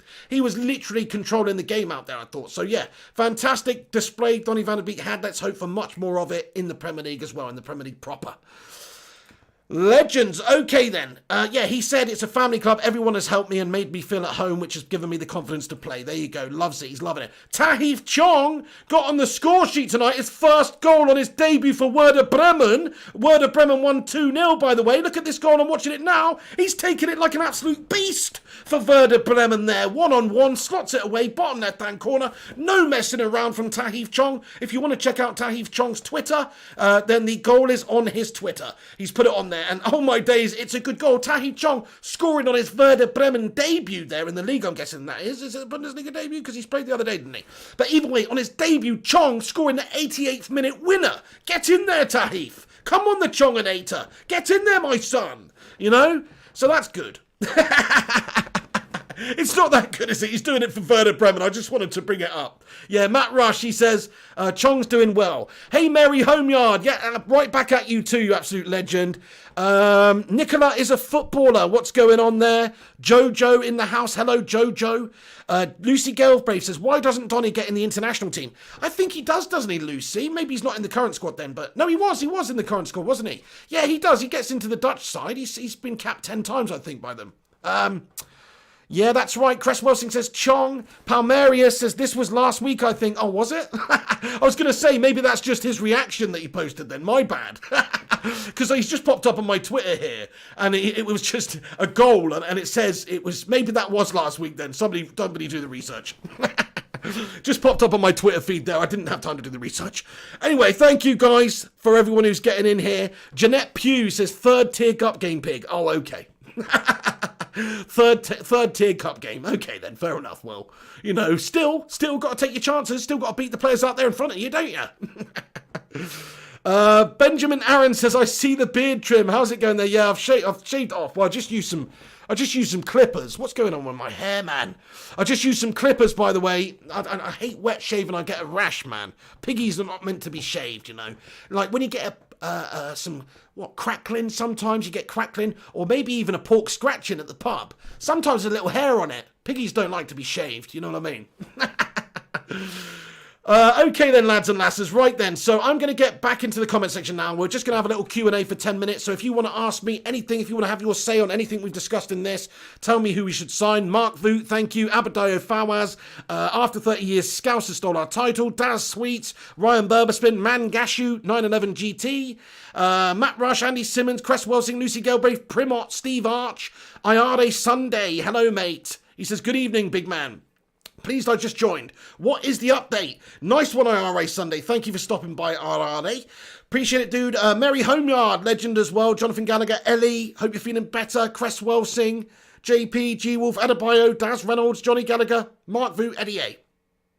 Everyone, get your thoughts and opinions in the comment. By the way, if you haven't smashed the like button yet, if you're just getting in here, please do smash that thumbs up on it. Give it a cheeky little like if you can. And if you're new to this channel and you have not subscribed, by the way, we're on 240 likes by the looks of it. Smash a like on it. Let's see if we can get to 250.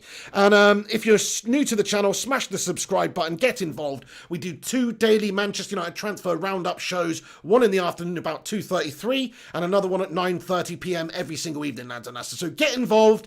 We'll give you all the latest and greatest to do with Manchester United on the window. I say latest and greatest, but what I actually really mean is latest and gashest. We'll give you all the latest and gashest to do with Manchester United. That's the most appropriate. Bloody hell.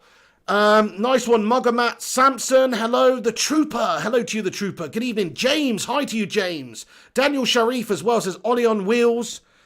Pig, please do black magic and bring in Sancho in. I can't, I'm afraid, I can pray and that's all I can do and hope that Sancho comes in.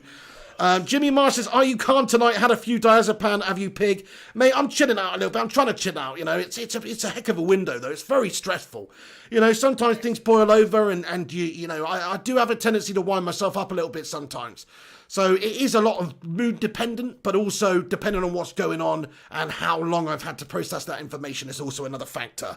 But thank you, Jimmy. Colby, what's going on? He says, Dan James actually looked pretty sharp for Wales. That's good, Colby. He looked good in that game against Villa, I thought. Maybe just his final product. Mary says she's liked the video. Thank you, Mary. Vincent Bullock says, so warm tonight in Birmingham. Mate, have you seen my face? I'm sweating my tits off, guys. I'm not, this is terrible. This is like summer temperatures right here. Middle of September. Okay, it's still sometimes warm around here. It's hot as fook. I'm in this room, man. There's the lights on me. It's hot as fook here. Cresswell Singh with a super chat says, I don't even have a question. Cress, mate, you don't need to have a question, mate, at all to get in here and show support for this channel and what we're doing. I really appreciate that, though. You also don't need to have a question to get a shout out. Shout out Cress Welsing for just being an absolute legend over the years and getting in here. Cress Welsing, everybody. Cress Welsing. Sorry, headphone users, if that was bad. Shane Rudd, what's going on there, Shane? Thanks for getting in here. Are you Alex Rudd's alter ego or his Man United cousin? Or something like that. That's awesome, mate. Thanks for getting in here. Akko Kelly says we need Sancho. I agree entirely. He should still be our number one priority, even though I have said it would probably be better to spend that money elsewhere and improve other areas of the team. I just think at this stage now, we probably left it a little bit too late to get all the deals done that we would require in certain positions anyway. I could be wrong on that one. There is still a few weeks left of the window, but you know what United's like. At least we are sort of progressive with the Sancho deal. At least we have gone back and forth with Dortmund on this one. And it is Solskjaer's preferred signing. That's what we should do, is get Solskjaer as preferred signing then. He wanted him at the start of the window. That's why we negotiated with them at the start of the window. A deal couldn't be met. So let's hope that we get Sancho in, but I'm still not holding my breath on Sancho. Yes, Ryan, he says 250 likes. Get in there, my friends. Get in there, my sons and daughters. Smash a like on it as well if you haven't done so already, but we've just hit 250. That's sick. Antonor Gaming says Spurs loan Bale. We left with Sancho. Get it done. Absolutely, Antonor. That's the thing. There's not very many options for United to explore here. With the time running out, there is Bale, of course, who's going to Spurs now on a loan, it looks like. Sancho, if that breaks down, we'll have to look at other players. Kingsley Coman, I don't think Bayern would really want to sell Kingsley Coman. He's a great player for them. Yeah, they just got Sane, they've got Gnabry, they've got some other great options in that area, but they wouldn't want to sell Coman if they don't have to. So until he throws his poise out the pram and doesn't get the game time, which I don't see that happening anyway, then I don't really see the Coman deal being realistic. Ousmane Dembele, we've been linked to, not really heard any much about that. Adama Traore, it's always going to be difficult to get a player from another Premier League club, especially when the season started. Nuno's not going to want to lose his player. You're going to have to pay a lot of money to get Adama Traore, much more than similar player of his qualities and character and what can come into the squad and do. As a backup, really that's what Adama would be. I think Greenwood would still be the number one choice if Adama came in. And in that case, should you really spend 40 or 50 or 60 million pounds on him? No, probably not. So he's not a good choice either. So there's a bunch of different choices. David Neres at Ajax, I really rate that as a choice because I think, yeah, you could get him for 40 or 50 million, I think, because of the Ajax link, the situation, the fact that they're not really that capable of keeping hold of their best players. They do lose one or two every single window. And David Neres, 23-year-old Brazilian winger, sort of fits the bill for United in terms of being the right age, having something to prove, taking a step up to the next level. He's got that Donny connection. That's a good one for me. Actually, that's the one. That's my dark horse, lads and lads. So I'm going to put that in here now. I'm going to put that out there in the world now. If United don't get Sancho, I think we should go and get David Neres. That's what I'm going to say. Hajar Ali says Florian Thauvin. Yeah, that's a good shout as well. Atif Kafiak says Ismail Assar. Very good shout as well. There's a few other players that we could possibly link with in those positions. It's not like we can't get anybody. Also Perisic and Douglas Costa. I mean, I've got a report here saying that Perisic and Douglas Costa have both been offered to Manchester United. It's just whether or not Manchester United want to put an offer in as that last minute backup. So very worst case scenario, you might see Perisic or Douglas Costa come into United last day of the window. If we can't sign any other bastard, it might be one of those. Rajon says, I would be happy even if Mario Balotelli comes in. I don't think that would be a good one, actually. OP Dragon says they probably will make you pay 80 million for Adama. There you go. It's not good value. It's the same reason why we haven't got Grealish in this window. Like, we all want Grealish. Grealish is a good player, but he's just not great. He's not a 70 or an 80 million pound player. Just like Big Adama. They're not those level players. So why pay that premium to get a player that you can go and get from a foreign league such as the Dutch league for half the money? It doesn't really make a lot of sense to do it, in my opinion. That's the unfortunate thing about these homegrown talents and things like that, is it just does increase and put a massive premium on these homegrown players. Very frustrating, that. Not just homegrown players, but also players that are owned by Premier League football clubs, because they don't have to sell. They're getting huge money from the commercial deals. It's all more level now, so they don't have to sell. Mobile Family Link says, Flying Pig, it sounds like you have decided to jump on that Sancho bandwagon to Man U. But how far do you think it's going to go without no wheels? No, actually, if you've listened to my video, I've said that I think today I said 60%. I think it's probably not going to happen. 40% it could happen. But look, I don't know what's going to happen. We don't know if we're going to go and pay the money for it. We don't even know if we got that level of money to be able to spend this window. We don't know if Dortmund are going to bend or meet us in the middle with their negotiations at all. They might be completely strict. They might even say, turn around, look, you've left it to the last week of the window now, guys. Sorry, but we don't want to sell them at all. Come back in January. They might say that, guys. They actually legit might say something like that. Yeah, nice one. Daz Sweet says, we would get quoted 20 million for a guy in a wheelchair for FC. Yeah, well, isn't that Gareth Bale anyway? Or isn't that Douglas Costa? I don't know. Asan Akhtar says, bring back Nani. We could do worse than Nani, to be fair. Atif Kaifang says, Patson Dakar. Yeah, Patson Dakar's another one that we've been linked to. I would be interested in that. Absolutely, as another option. If we can't get our number one priority this window, then yeah, get somebody else. Get a good young player who's up and coming and has something to prove and something to fight for in the team and can still be here when Sancho does eventually come in. If that's the case. JBP91 comments, Pig, this window has been a joke. The Glazers sucking our beloved club dry. We are not going to be competing for the league anytime soon. Let's hope we don't have to wait 30 years. Nice one, JBP91. Yeah, I don't think we'll have to wait 30 years like those pesky Scousers, but let's bloody just touch some wood, actually, you know? Knock on wood, because we don't want to tempt fate there. Anto Taylor, here he is, the Scouser himself, says, Pig, do you honestly think you will get Sancho? I'm 40% that we'll get Sancho, to be perfectly honest. I'm 60% that we won't. Because time's running out, we've got to strengthen in all areas. Solskjaer's desperate for players. He needs players. He needs a centre-back, CDM, right winger, left-back. Well, none of these are coming, especially they won't be coming if we get Sancho. So, I don't know. Maybe pull out the deal, get some other players in, honestly. Dizzy Red Devil says, Nani, go and get Wazza too. Yeah, go and get John O'Shea, Wes Brothers.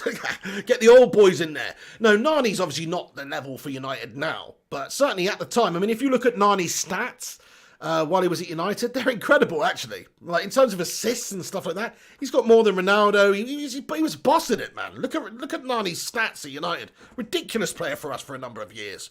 Really was. Sir Alex Ferguson was crazy how much he actually got out of these bang average players. I'm not saying Nani's bang average, he's a good player, but he's certainly like a better player under Fergie than he was anywhere else in his career. JP comments, Ed Woodward signing Jadon Smith, Will's lad. Hey mate, that'd be a nightmare, wouldn't it? We get an announcement and guess what? It's only bloody Jadon Smith turning up into the bloody window. Oh my days, just to rub insult into the wound. Wiggy says, loved Nani. Yeah, Nani was the absolute man. Ray J says, Nani and Valencia on the ring. Spot on, yeah. Valencia doesn't get enough credit for me. Because remember when we got Valencia, we got him from Wigan. I think it was for 18 million. And it was on the back of selling Ronaldo to Real Madrid for 80 million odd, right? And then we got Valencia. And it's like Valencia just absolutely did the job of a flying winger brilliantly that season for us and going forward for years. And then, of course, latterly he was like used as that wing back as well. But Valencia was like a proper good replacement for Ronaldo and no nonsense. He didn't even celebrate when he scored, Antonio Valencia, did he? He was just like Mr. Cool, Mr. Ice Cool. You know, Mr. just chilled. He was the most chilled dude out there on the pitch, and he used to just get on with his job and do it really well. I loved Antonio Valencia. Yeah, Hajar Ali says he was underrated. He was criminally underrated, actually. I think he was such a good player for us. Asan Akhtar says Son Heung-min would be an incredible signing for anybody. Wiggy says Valencia was class also. Absolutely, yeah, I agree with that one. Mark Voot says, JP, love it. JP says, we get Donny. Can we get Donny? Jadon Sancho. That's who we need. Coys Ali says, I'm sorry to say F United. They can't do a simple signing. Yeah, you know. Say it, mate. Fook United if you really want. Not Fook United, but Fook the Glazers, mate. Fook the Glazers, the owners. Nice one there. After 30 years, Scousers stole our title. I like that. He says, anyway, good night, Scousers. I'm off to count our Premier League titles. Brackets 13. I love that one, mate. Nice one. Yeah, good stuff. It'll take you a while to count it, unlike the Scousers. OP Dragon says, I mean, Fernandes looks like a bargain for whatever we paid. Very true. They did take a long time with the Bruno Fernandes deal, but ultimately we paid a very low amount of money for a player of his standard. So I agree that's a bargain, and to get a bargain like that, maybe you do have to play the long game. But like I say, they got good months of service out of him. I mean, he was banging in the goals and doing all sorts for Sporting in the Europa League and in the Portuguese League, obviously, up until we signed him. So they had a good player. It's like a win-win for them, just like it's a win-win for Dortmund if they keep Sancho. He's going to play for them until January, say, and boss it. So they can play the waiting game on this one, because either way, Man United or somebody else will probably come knocking again in January, even if they say no. So they can hold out for a bit more money. And maybe in January, somebody will come knocking then, and maybe it'll be somebody else. So I hope it's going to be us, though. But yeah, if I was Dortmund, I wouldn't be selling him for anything less than that. If the negotiations are not far off, try and hold out for it. That's what you would do. Adebayo Fawa says, are we still getting Reguilon? Doesn't look like it, mate. Looks like he's going to Tottenham. We weren't prepared to meet that buyback clause of Real Madrid that they wanted in their contract. They wanted us to have him for a couple of years. Me, personally, I don't get the whole hatred of this deal. People are like, yeah, good that we didn't get him. I personally don't get it. I think, well, it's just a glorified loan. It is a glorified loan. You're buying him for X amount of money, and then they're buying him back in 2 seasons' time for X amount of money, a little bit more than what you bought him for. So, what's the deal there? It's not like you're losing money, and then you've got to pay his wages and develop him and play him those 2 years. But look, Spurs, if they're getting him, which it looks like they are, he's chosen Spurs, well, not he's chosen Spurs, but Real Madrid have reached an agreement with Spurs and he's accepted to join Spurs. If that's the case and they get themselves a really good wing back for 2 seasons and then he goes back to Real and has a great career, I'll be pissed off, guys. Because we could have had that good wing back for a couple of seasons. And it's not all about just buying the players permanently. Why not get the players in right now that can do the job right now for a couple of seasons and let him go? Fergie did it himself. He got Henrik Larsson on loan, once before and stuff. Like, if the opportunity presents itself and you can get a player cheaply, even if it's a buyback clause, well, you should do it. So I don't even want to get started on that one again because I've been over it. But it pisses me off. The Reguilon situation, because we just have no flexibility at all. We think we're this big bollocks in the transfer window, and we're not anymore, really. I mean, we're still a big club. We still got big pool, but because of the situation at this football club right now, we're not the same level pool that we were just a few years ago, to be fair, or certainly 7, 8, 10 years ago. Aaron 8 says, at least we didn't slip. So true. Watch out for that potential banana skin, Steven Gerrard. Kalibi Williams says, Pig, don't you think that Van der Beek can only be the only signing this window? Yeah, look, I mean, I kind of think that it's possible, but I also think no, there's no way the Glazers would do that after this window. If they didn't get at least a really good quality player or two, they look like a bunch of absolute tits. If they pursued Sancho all summer long and they didn't give Ollie the players he needs, at least a couple of positions, then the fans would be pissed off. United wouldn't be in the best position to challenge. Ollie wouldn't have the tools required to do the job. So I think that they would look like absolute tits if they did that. So they've got to sign some players, even if it's sack off Sancho, get a couple of bargains in. Sack off Sancho, Badia Shield comes through the door, centre back. Alex Telles comes through the door. At least we got Telles, at least we got Van der Beek, at least we got Badia Shield. Then Ole Gunnar Solskjaer can justify it, which he has to do, by the way, and say, look, we got the good players, those are the ones that are available, we're going to keep pursuing Jadon in January or whatever, it's on the agenda, That's the sort of thing that will go on. Johnny Malk says, anyone know where Nani is now? He was over in the MLS, wasn't he, playing for, was it, shit. He was over in the MLS anyway. I don't know if where he's playing now, though, actually. Ray J says, Carlos Tevez spring to mind, 2-year loan. There you go, Ray J. Absolutely great shout. Perfect. Okay, that did end in tears, but wouldn't you have rather had that great period of football from Carlos Tevez than not? You'd have rather had it than not, surely. So that's my argument for Reguilon. I know it's not a popular one. I know a few people really don't like that I said that, and they think that United shouldn't be buying a club like that, and it's the fact that Spurs goes to show Spurs are a small club. But I'd still rather have Erling Haaland's goals for 2 or 3 seasons than not. I would, at this moment in time. Hey, Mangashu, have a great evening, mate. Everybody stick a bye-bye emoji in there for Mangashu. Ali Al-Tamimi as well says, hope we get a good central defender. Absolutely, Ali Al-Tamimi, 100% agree with you.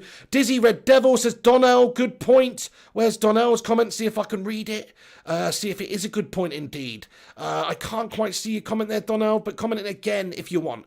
Anyway, Stuart Montgomery. Hello, what's up, Stuart? Thanks for getting in here, lad. Mr. Montgomery there. Appreciate it. Gary Davies says Chiesa from Fiorentina. We've been linked with him before. Yeah, there's a few options out there, isn't there? JP says, imagine winning the title once after 30 years to an empty stadium. It was as well. It's literally an empty stadium. That's brilliant.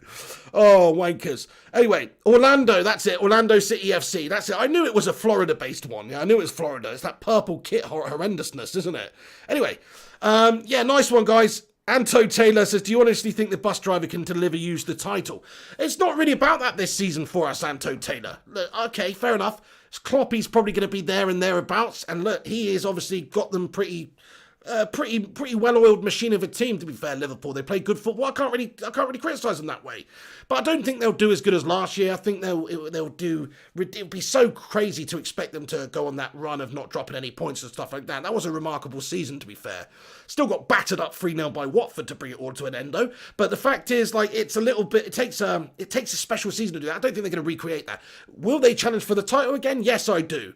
Solskjaer's not really expected to challenge for the title this year, I think, especially if they haven't backed him like they haven't done. He's not really expected to challenge for the title this year. I just think it's about progressing the team, maybe winning a cup, winning a trophy, trying to get into the top two. But ultimately, if we finish third again and win a trophy, that sounds like bullshit ambition, doesn't it? And that is what having absolute parasitic owners does to you as a fan over the years. Because 10 years ago, I'd have been saying, "Fuck that, it's all or nothing, got to win the league." And that's how it should be at United. It really is. So I blame our owners for this mentality. I blame our owners for this dwindling of our faith in this side and what we can do. I really do. It is quite a sad state of affairs what's gone on in this club, because like there's me saying, oh, third would be okay in a trophy. That's piss poor. That shouldn't be the way. We should be challenging for that trophy. So to answer your question, I mean, I don't really, honestly, I don't really think we will challenge for the title, but we should be. We bloody should be. We should be closing the gap with these Scousers after spending, the last better part of a few seasons behind them. Last year, 30-odd points behind them. It's not on. We shouldn't be going to bed at night with 30 points behind the bloody Scousers without doing strides in the transfer window to get new players in to close that gap. Fucking disgrace.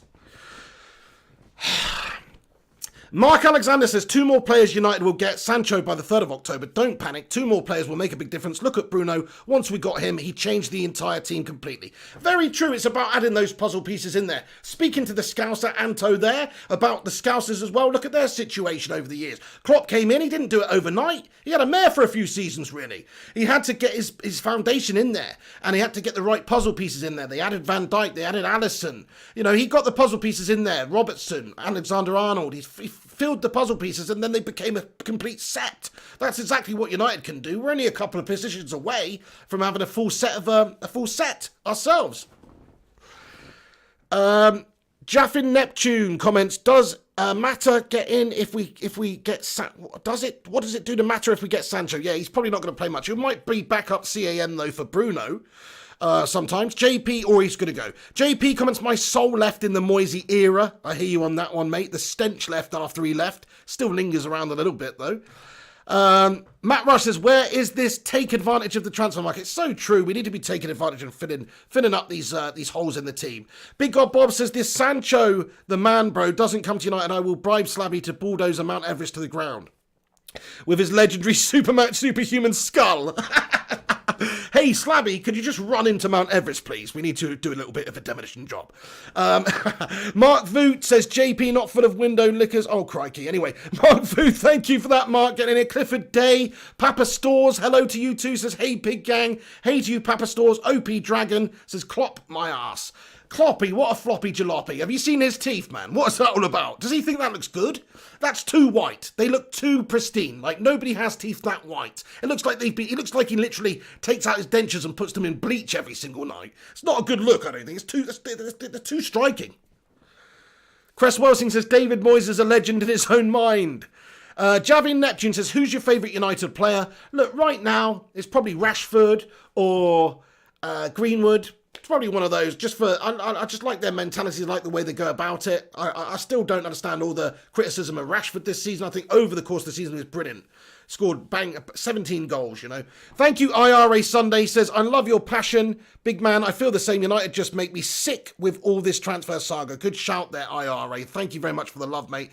I love your passion too. Love everyone who's getting in here and commenting tonight. Really appreciate it. Daz Sweet says, I'm sure Woodward just does what the owners want. Absolutely. He's a little puppet yes man for those guys, He's like Pinocchio, and his nose keeps growing every time he lies, which is a lot, this lying bastard. Every time that he says, we're actually trying to do something for this football club. He is Pinocchio. That's a good freaking way to look at it. He's Pinocchio, and the Glazers are bloody Geppetto. You know what I mean? And then we've got, like, I don't know, who's that big whale? That could be, I don't know, that could be like that could be Pep Guardiola or something. Do you know what I mean? Like Moby Dick or something like that. Anyway. And then you've got Mourinho as the ass. Mourinho's the ass. I like this little Pinocchio sort of reference we've done here. I don't know if you guys have seen the old school Disney film, but you need to have to get these references. But anyway, he's the ass. He's the Eeyore. Right, okay, nice one. Anto Taylor, Michael Fletcher, Johnny Malks, Matt Rush, LF1076 says, I'd take Klopp over Ollie all day. No way, my friend. Klopp's a scumbag. Gary Davies says, right, actually, to be fair, he's a scumbag because he's a Liverpool supporter, but his style of football is attacking and attractive, and he seems like a nice bloke. I hate to say this, as far as a Liverpool manager goes, he's the most likeable Liverpool manager ever. He really is. He really is. Still don't like him because he's a Liverpool scummer.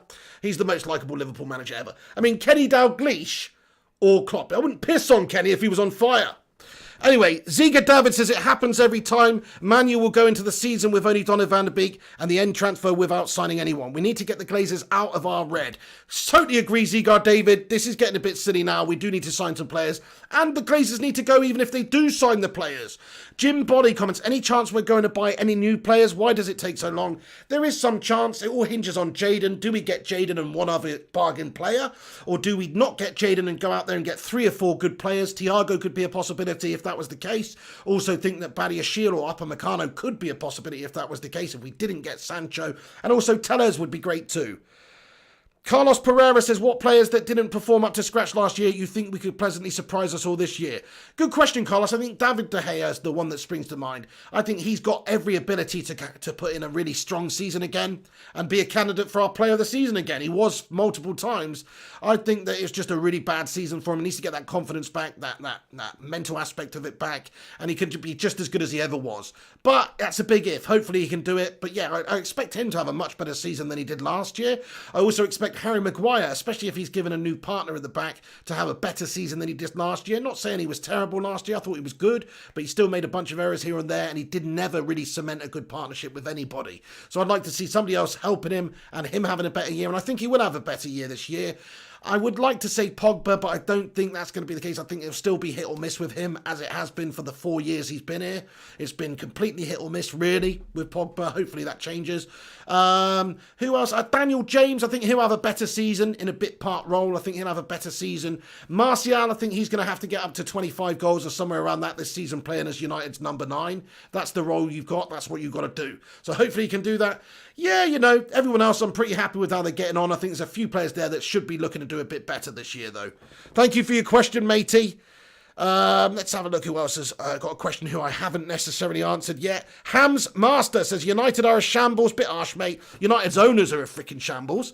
Sam Drew says, I just don't understand where the urgency is. Now is the time to close the gap, and they are messing up the opportunity and, if anything, putting us further behind the competition. Spot on, Sam. We're being left behind. We're stagnating while the other teams are improving. You're spot on, Sam. I agree, mate. I mean, it doesn't necessarily mean that Chelsea are going to have all these players come in and then just gel overnight and be awesome. It doesn't mean that. They could actually struggle with all those new players coming in. But it also helps you to have much more personnel, much more depth, better competition, better quality in positions out there. Nice one, Karen Kennedy, Mark Voot. Jim Bolly says, it's true, Fred is never 55 million player, 30 at most. I agree, yeah. He's a good squad player, but that's going to be it from me. Michael Fletcher says, Pig, get your pig lookalikes in, boys and girls. Okay, who do you think I look like then? Fair play, Michael Fletcher. Go on then. Who do I look like? Go on then. Hit me with it. Don't be too harsh though. A few people have said Zlatan. I look like Zlatan. Oh no, where's the ponytail? Oh, it's sort of all mashed up at the back. What's going on there? Let me get my hair out. Let me just get my hair out at the end of this vid and sort this out because this has all gone mashed up. Sorry, look at that. I look like a right skank. Anyway, let's put this on and I'll do the old Zlatan real quick. Some people say Zlatan. Yeah, Janet Pugh says a darts player, mate. You're on about Eric Bristow, aren't you bastard? Everyone used to say Eric Bristow. Yeah, that's who you're on about. Bloody Eric Bristow. You tosser. No, I'm joking. Sorry, Jeanette Pugh. That's harsh, isn't it? I'm really joking. Fair play, though. Some people said Totti, Francesco Totti. I look like Fat Totti. A few people have said Fat Totti before. Who else? Oh, Jonah Hill. Jonah Hill's another one people say, the actor Jonah Hill. Seth Rogen is another one. Some people are saying that I look like a baby hybrid between Seth Rogen and Jonah Hill. So there's one. Zlatan, says Lynette Giggs, I am a lion. My name is Zlatan. Zlatan, I play United and I set the Premier League on fire. My name is Zlatan. I do not do auditions. Dazza says Meatloaf. Are you serious? Like a bat out of hell, I was gone until the morning comes. Cress Welsing says Caitlyn Jenner for sure. Chog on, mate. Chog on, do I look like Caitlyn Jenner? Sort yourself out. Anto Taylor says Steven Seagal. That's more like it. G-Wolf says Andre the Giant. Jack O'Connor says Zlatan's playing in Ireland tomorrow. Is he legit? That's funny, isn't it? Yeah, Rajon says Totti was a class player. Nice one, Javin. Neptune. Would you make changes, if any? I wouldn't necessarily make any changes, actually. I'd go with our strongest starting 11 and maybe bring Donny on. But you could start Donny over Matic. She Devils United says, haha, that's a good one, Jonah Hill and Seth Rogen. Yeah, somewhere along those lines. I look a little bit like, not quite like either of them, but kind of like both of them. You know, sort of like that. Nice one, She Devils United. Shout out to you, by the way, and your channel as well. Everyone check it out in the live chat as well. More United. We've got some great community on here. There's lots of United channels, so shout out to them all. ERA Sunday says, big man, you look great. I love you, mate. Dude, thank you, ERA Sunday, mate. Appreciate it. Steve Johnson with a super chat says, Gareth Bale's larger brother. Mate, that's an insult. I don't want to be Gareth Bale's brother, mate. I'll be constantly in and out of the physio room. Mark Voot says the Count darts player. So was it Eric Bristow? Is that the one everyone meant? Jimmy Mars says Ian Dowie. Fred Canham says John Prescott. Are you taking a piss? You telling me I look like John Prescott? That's harsh, mate. Jack O'Connor says, you know, beauty's in the eye of the beholder. I'm not saying it's harsh in that way. I'm just saying I personally don't really want to look like John Prescott, to be honest. But there you go. Anyway, Matt Rush, you can't really do anything about it. Dirk Count, says Karen Kennedy. That is disgusting. Don't ever compare me to a Scouser ever again. Adebayo Fawa says, you look like Zlatan if you had been working at McDonald's. You want some extra cheese on that?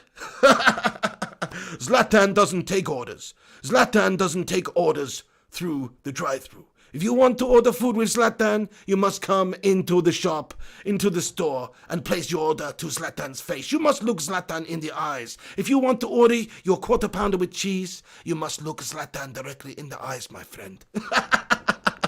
That's the best sketch ever, by the way. Get Zlatan working in a McDonald's drive-thru. Crikey, if I could make that happen. If I was a millionaire, I would definitely hire Zlatan Ibrahimovic to work in a drive-thru and just film unsuspecting members of the public being served by Zlatan Ibrahimovic. That sounds like the best sketch ever, doesn't it? You could call it Zlatdonald's or something. Maybe not. Oh, nice one, Johnny Mounts, Jonathan Gallagher, Neymar Droid, Salman Navki, G-Wolf United, JP, Ali Corpse Turai, Gabriel Lopez, Palmerius, Adewale Latifi, Maxwell Gibson, Matt Rush, OP Dragon, Javin Neptune, Ahija Ali, Mark Voot, Matt Rush, Salman Navkin. Listen, I'm going to wrap this video up now, lads and lasses, because we've been going a little... Crikey, we have been going a long time. Do you know what? How is there so many of you still in here? There's over 300 of you still in here. I've been rambling on for nearly 2 hours. The time's gotten away from me on this one, guys. So I don't know how there's still that many of you still in here watching, but shout out to each and every one of you that's done it. Matt Rush actually says we've hit 277 likes, guys. I don't know if there's any possibility we can smash 300 likes. Probably you've already smashed a like on it anyway. But if you haven't smashed a like on it, please do smash that thumbs up button. That'll help this channel and this stream out immensely. So please do leave the like rating on it, and that would be sick. Steve Johnson, great to have you in here at the end as well. He says, I just got home. Thank you so much for getting in with that super chat as well, dude. Jack O'Connor, Faso Sin Ferranmi. How about a Reguilon update?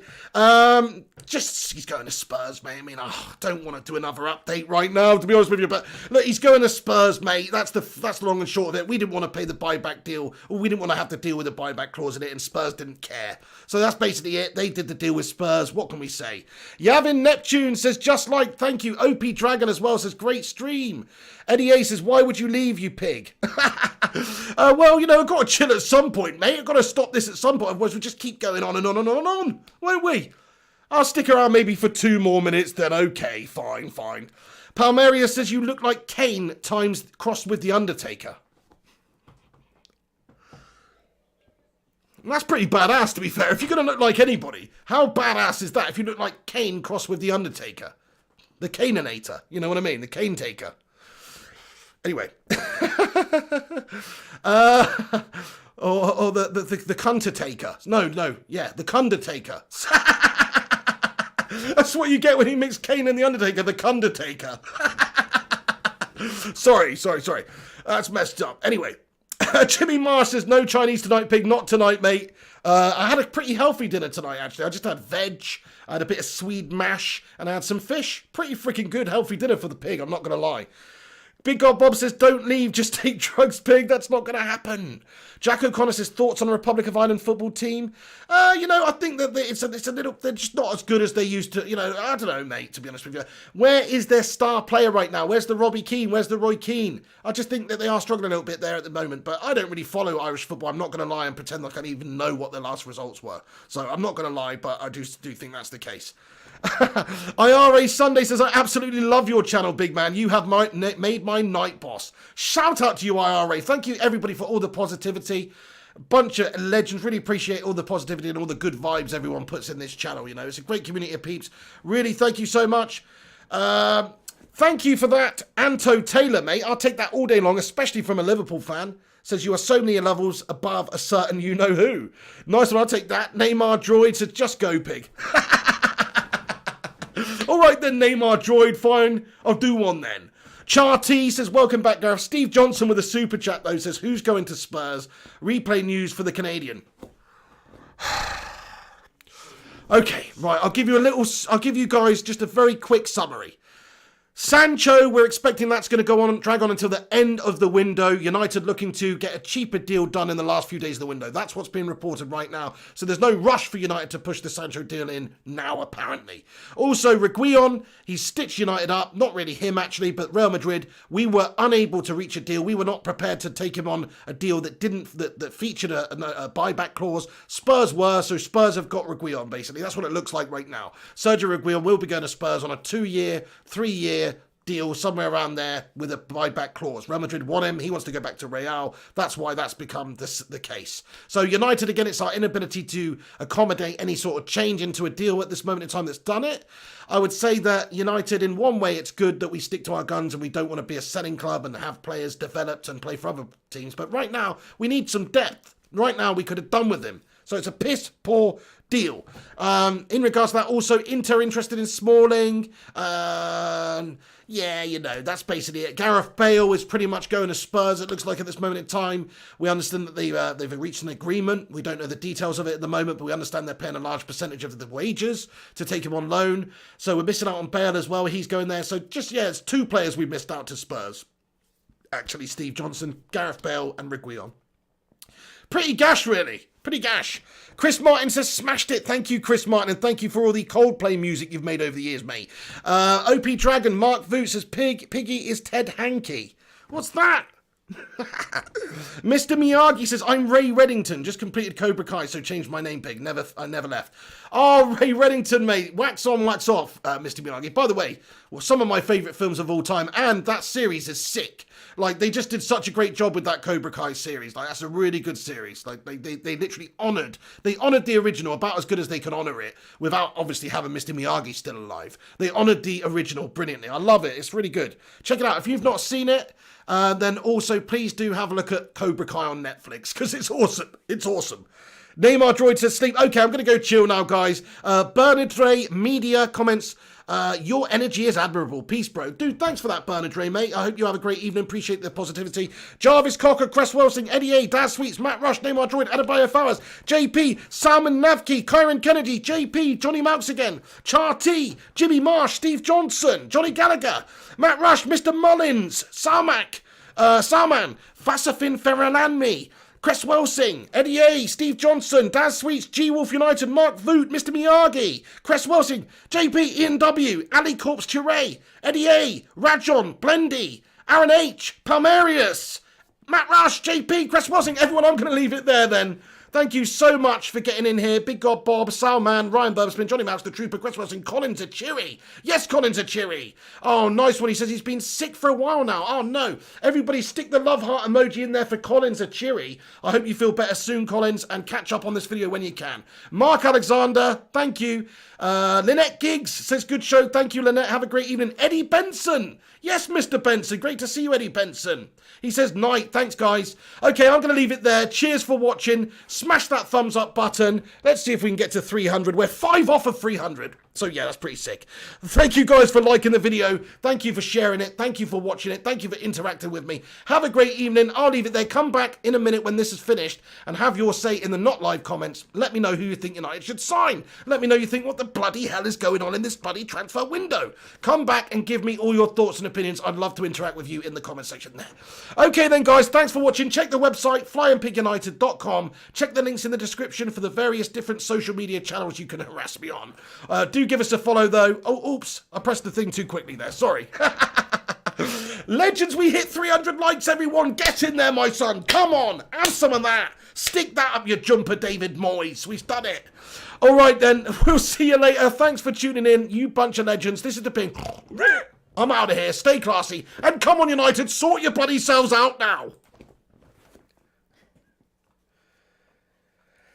Yes, Adebayo Fowers, 301 likes. Get in there. Steve Arch as well. Steve Johnson says, awesome. Thank you, Steve Johnson, for getting in here. Oh, Dizzy Red Devil, Donnell. Well, that's who Donnell was. Sorry, Dizzy. I was just calling you Dizzy. I missed the Donnell bit, but you're a legend too, mate.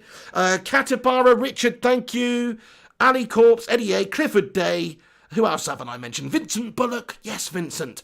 These are the Patreon credits, by the way, everyone. Just to say thank you to all the people that support this show on Patreon and also who are Tier 2 channel members on YouTube. They also appear on this list. So just mad props to you guys who support this show in that way.